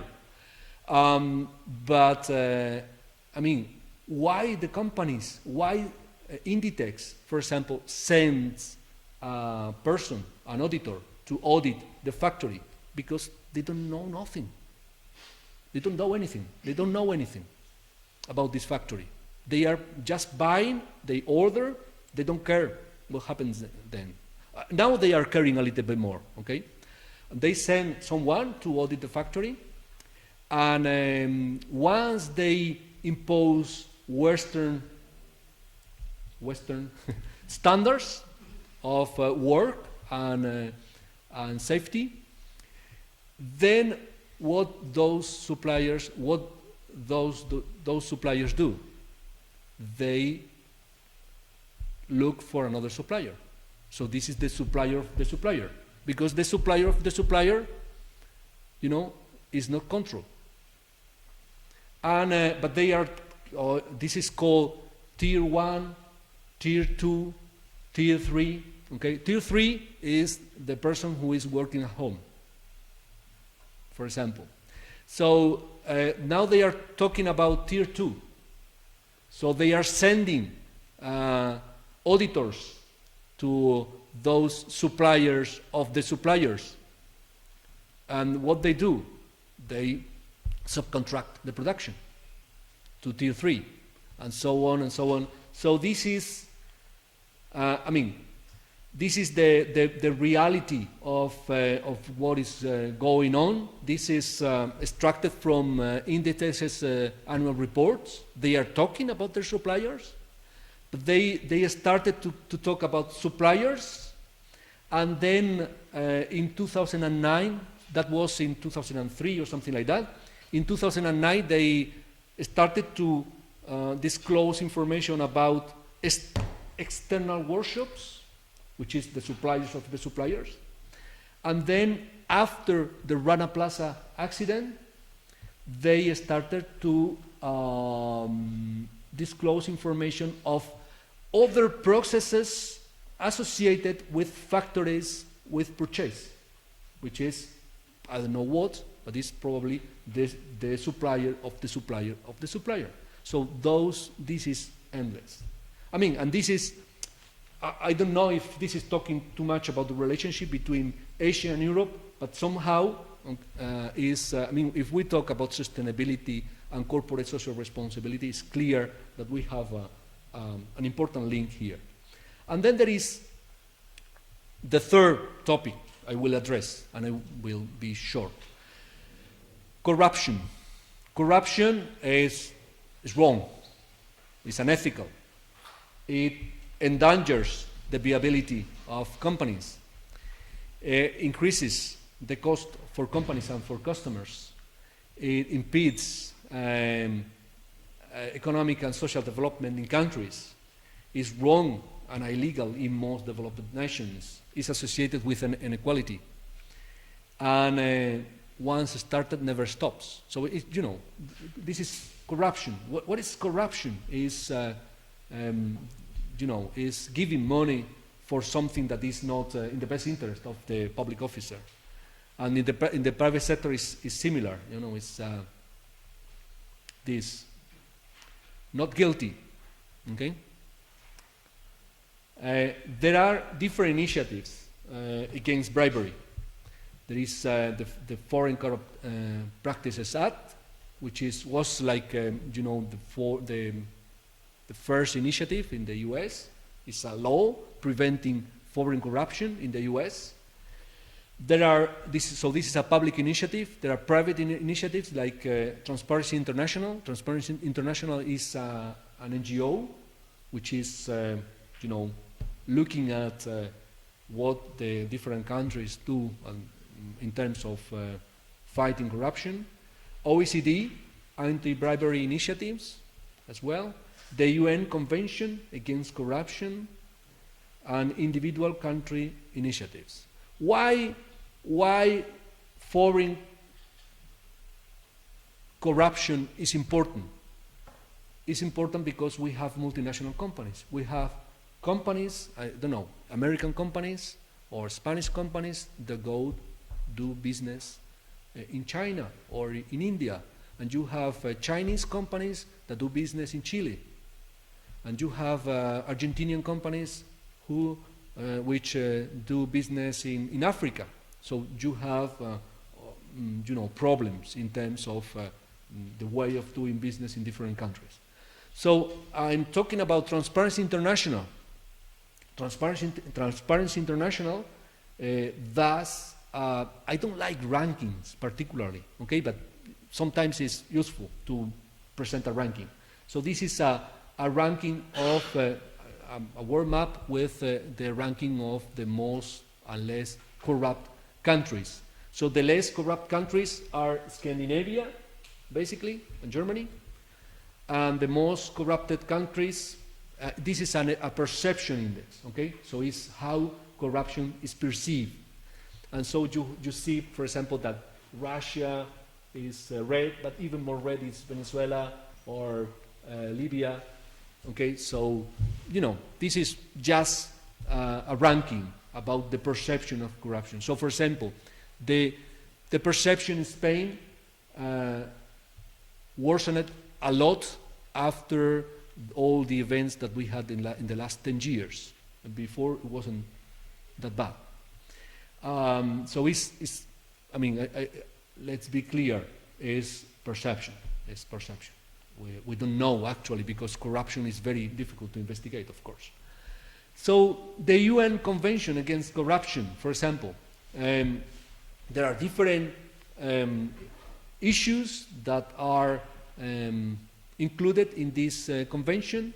One very important issue, and it's a pity that Elena is not here, is the liability of a legal person, because it's law, it's the legal liability of the legal person, because we are the criminal liability of the legal person, because the physical persons, we are criminally liable.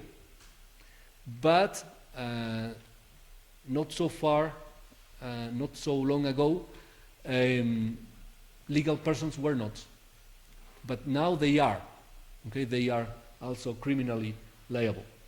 And this is something that has been included in the UN Convention.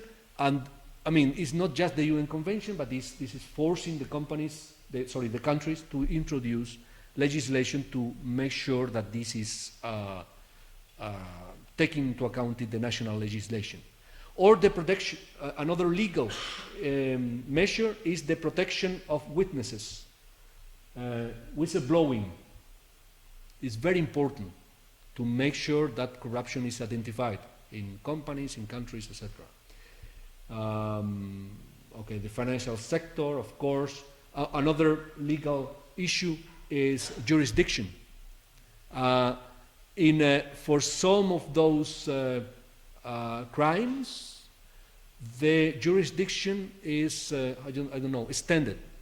So you are not just prosecuting the crimes committed inside the boundaries of your country, but you can also, the country can also, the justice, the judges, they can also prosecute the crimes that are committed in another country. Why? Because if a Spanish company commits a crime in Thailand, okay, then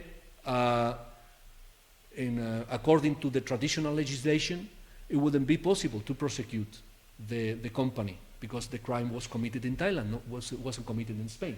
But according to this legislation, the Spanish judges, they can prosecute the Spanish companies committing a crime in Thailand. International cooperation, which is the topic of this course, okay? Cooperation, dialogue, and excuse me, I can't remember the other word that we have used.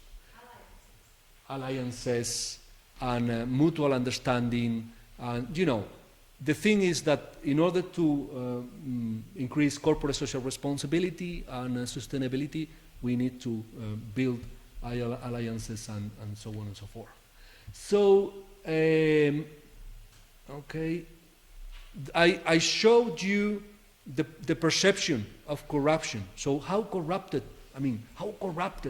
is corruption in every country, in each country? So how likely is the police or the judges or the public officers to accept money for something which is wrong? Okay, so this is the perception of this fact.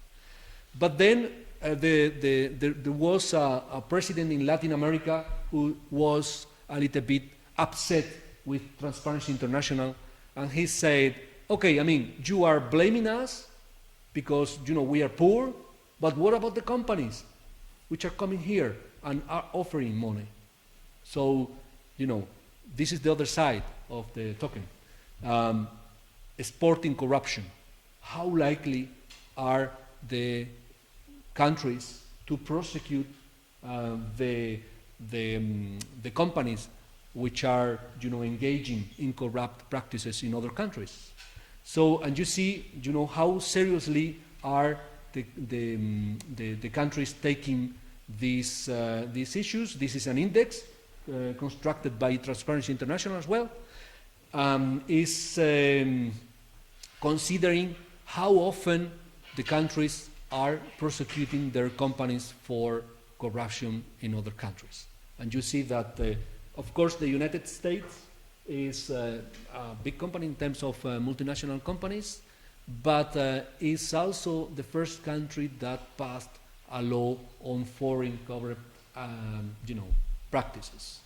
So you see United States, Germany, United Kingdom, Italy, Switzerland, Norway, Israel, they are taking very seriously, the exporting corruption. And then you see here, maybe you cannot see, Spain, doing very little up until now, okay? Doing very little. Should do more. China is doing more according to this ranking, okay, than Spain. Okay, anyway, I mean, this is just an idea. It's the ranking, we don't care about rankings, but it's the idea that there are measures to fight corruption and to fight the consequences of corruption. Okay, so I have presented 3 cases in which we can talk about corporate social responsibility and sustainability in the interplay between Asia and Europe. One is the biological limits of the Earth and the Anthropocene. The other one is human rights and labor issues. And the third one is corruption. Thank you.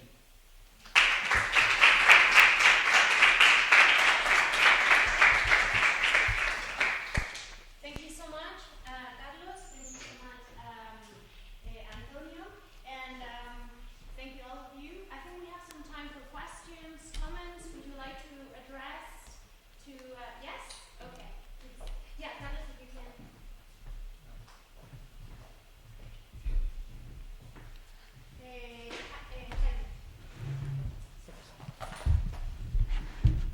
Last Wednesday, the former minister talked about how the Occidental world tend to forget the importance of the Confucianist philosophy in the construction of Asia and especially in China, and how we tend to forget it.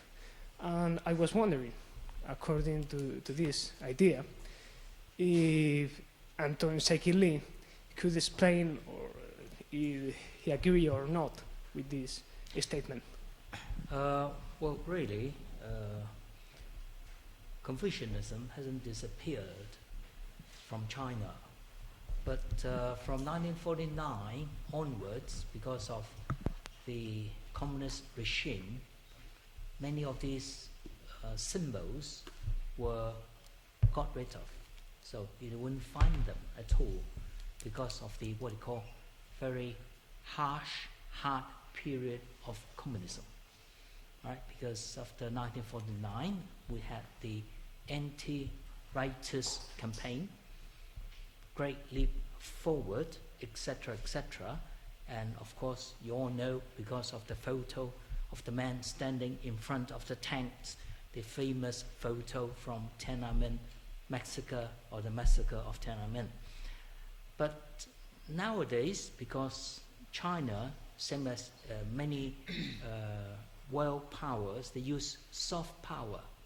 So now you find that from China we have the Institute of Confucius, right? Whereas Confucius was not allowed to be mentioned for many years.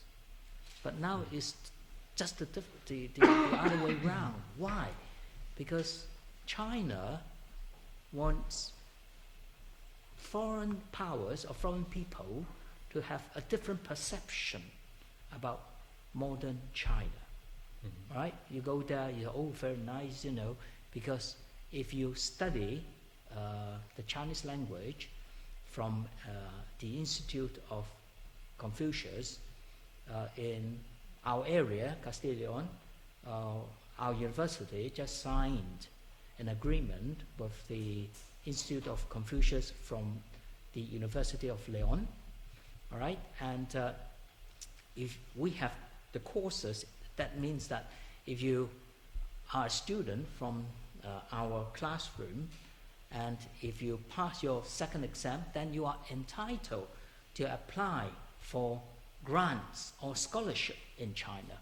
For example, many African countries, I met teachers of Chinese, Africans, and if you pass your fourth stage exams, well, fourth is something like B2, right?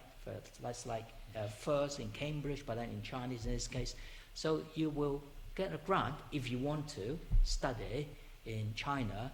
You can study the university free for the next 3 years.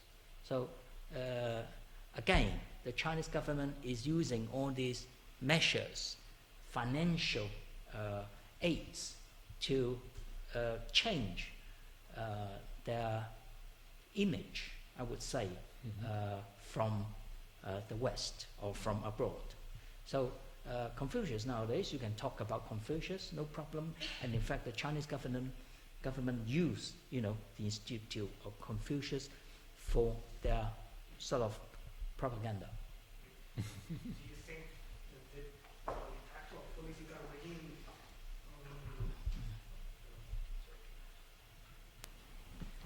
and do you think that the Chinese political regime is coherent with that tradition? Well, I am not sort of Chinese leader. I don't belong to the Chinese government. But personally, well, even in many countries, you would notice that one thing is the soft power, the propaganda, right, that transmits the message, like British Council. We all know English, Cambridge examinations, IELTS, etc. But then, of course, not now. We're talking about Great Britain during the colonial days. Great Britain,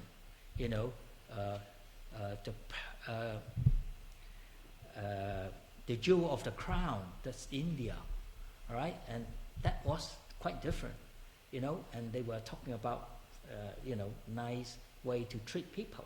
But then it wasn't true in that sense. But then, again, it all depends on the media, all right? For example, you know that in Spain, Spain has always got this bad propaganda from foreign powers.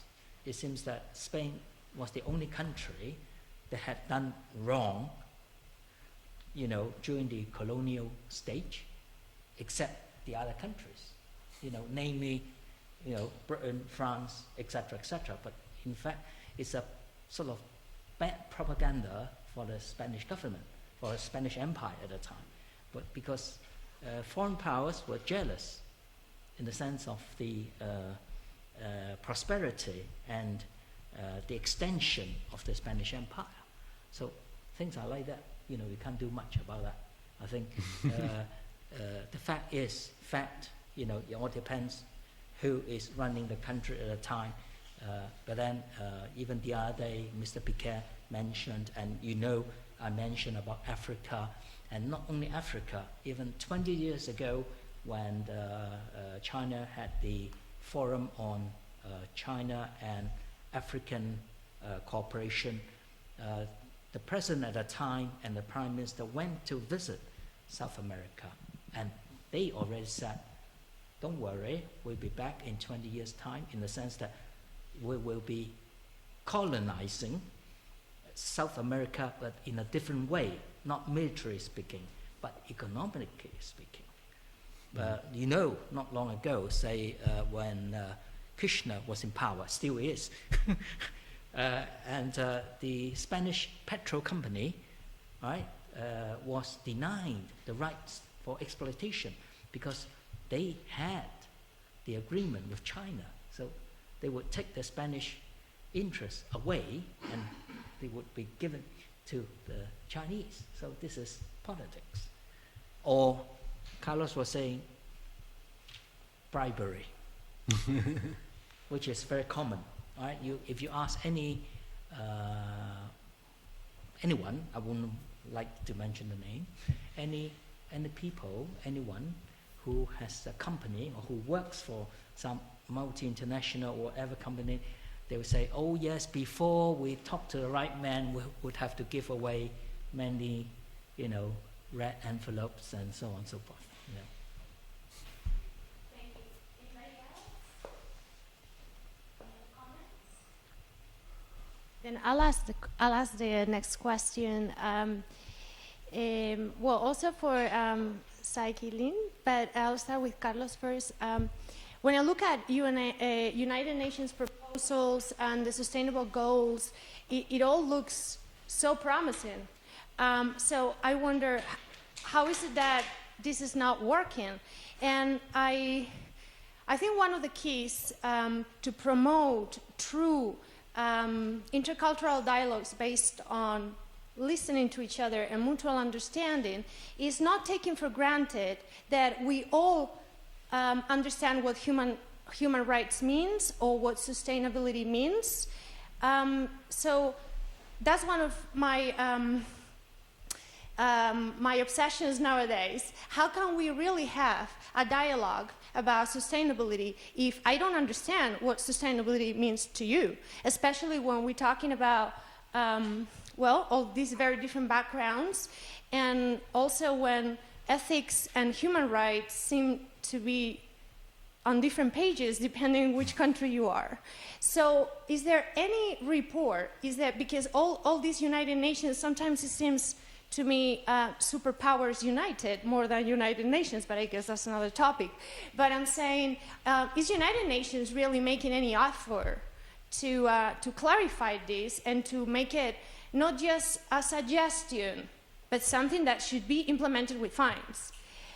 Is there any report that has done any research about this, about what sustainability means in European countries, Asian countries, African countries, or, I'm talking about sustainability, but I could go into ethics, human rights, even the word social responsibility. Is there any report, any research that has tested with facts and clear definitions? Carlos? Yeah, thank you for the question. I think that probably if I had the answer to this question, I would like to have the answer to this question. What the United Nations is doing is to work to work with the tools they have. They realize that the companies have a lot of a great influence nowadays, and they have to work with countries and also companies. So it's a very complex situation. But it's like thinking using soft law and mechanisms of soft law where hard law doesn't work. So the thing is that we are losing the previous world, the modern world, in which we have nation states, in which we have a law, in which we have more or less the enforcement of law, and now we are in a different world. And I mentioned a couple of issues. Is the globalization, which we live in a world in which we have different cultures, but we are all connected, and at the same time we are have all the ecological problems. So there are many opportunities for the companies to arbitrate between those the different norms and the different standards and so on and so forth. So I don't think that you can fix this with any report or any law or anything like that. We need to develop a new way of thinking. So I don't know how we are going, but for sure we need to get past Holocene thinking, get past modern thinking, the idea that with a law we will solve this, or the idea that with the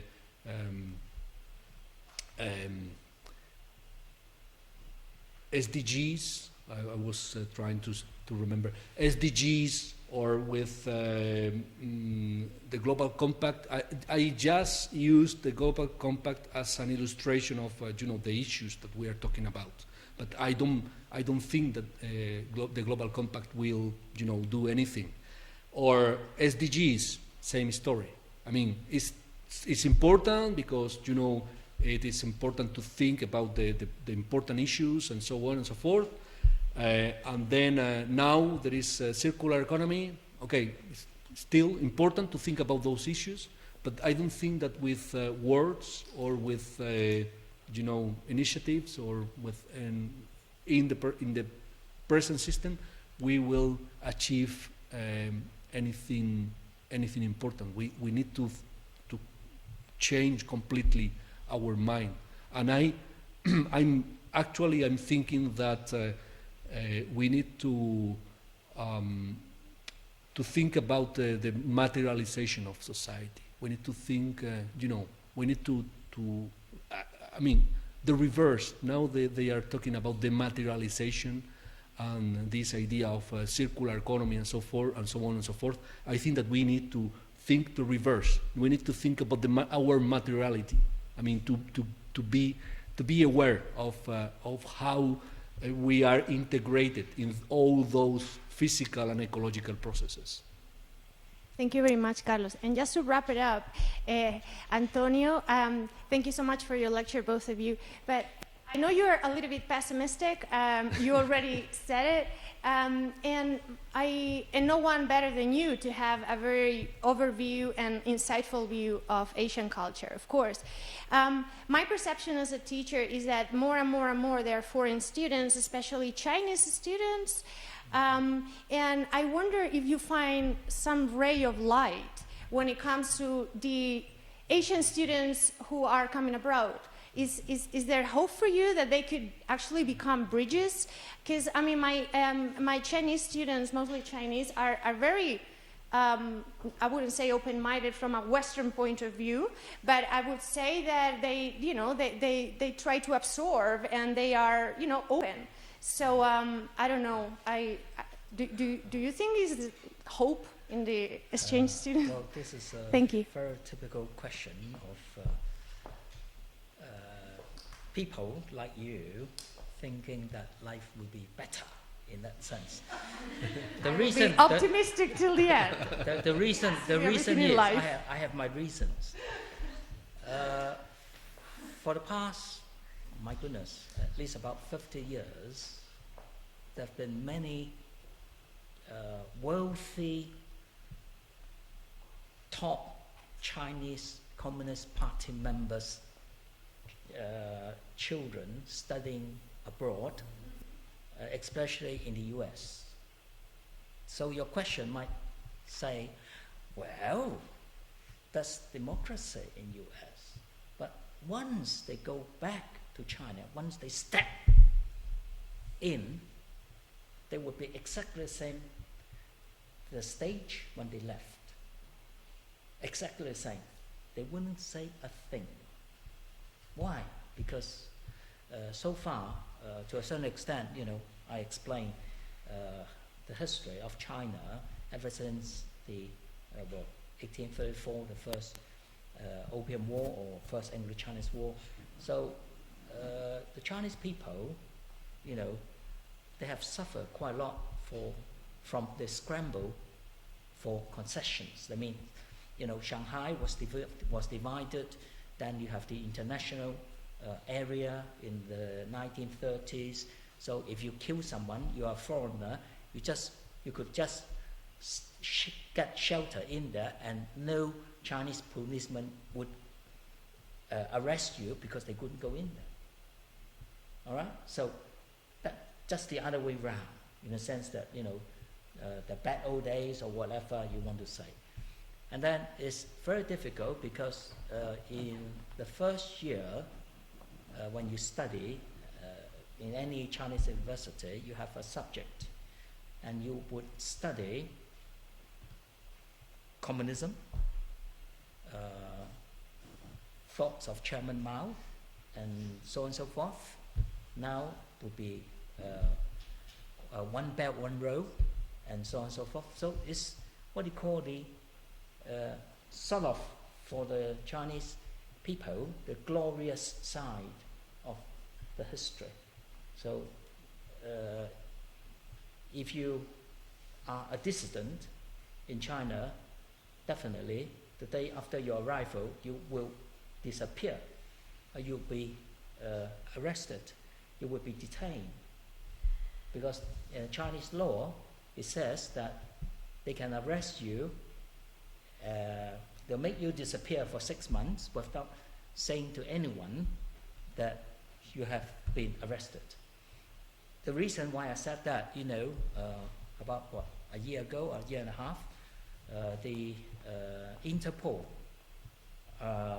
chief was Chinese, belonged to the Chinese police force. So he went back to China, visiting or whatever, and then his wife complained that he had just disappeared. Mm-hmm. So just because of his position, and he was the Interpol leader, police leader, then the Chinese government said, well, at least about 3 months afterwards, they said, there's a law. We don't have to say anything if we don't want to. So it's not easy, all right? Things might change, definitely, hopefully. But you have to bear in mind, in China, the ruling party is the Chinese Communist Party, all right? So there's no other party that can sort of run against them, all right? Although officially, you have Kuomintang, the left wing of Kuomintang, that's a nationalist.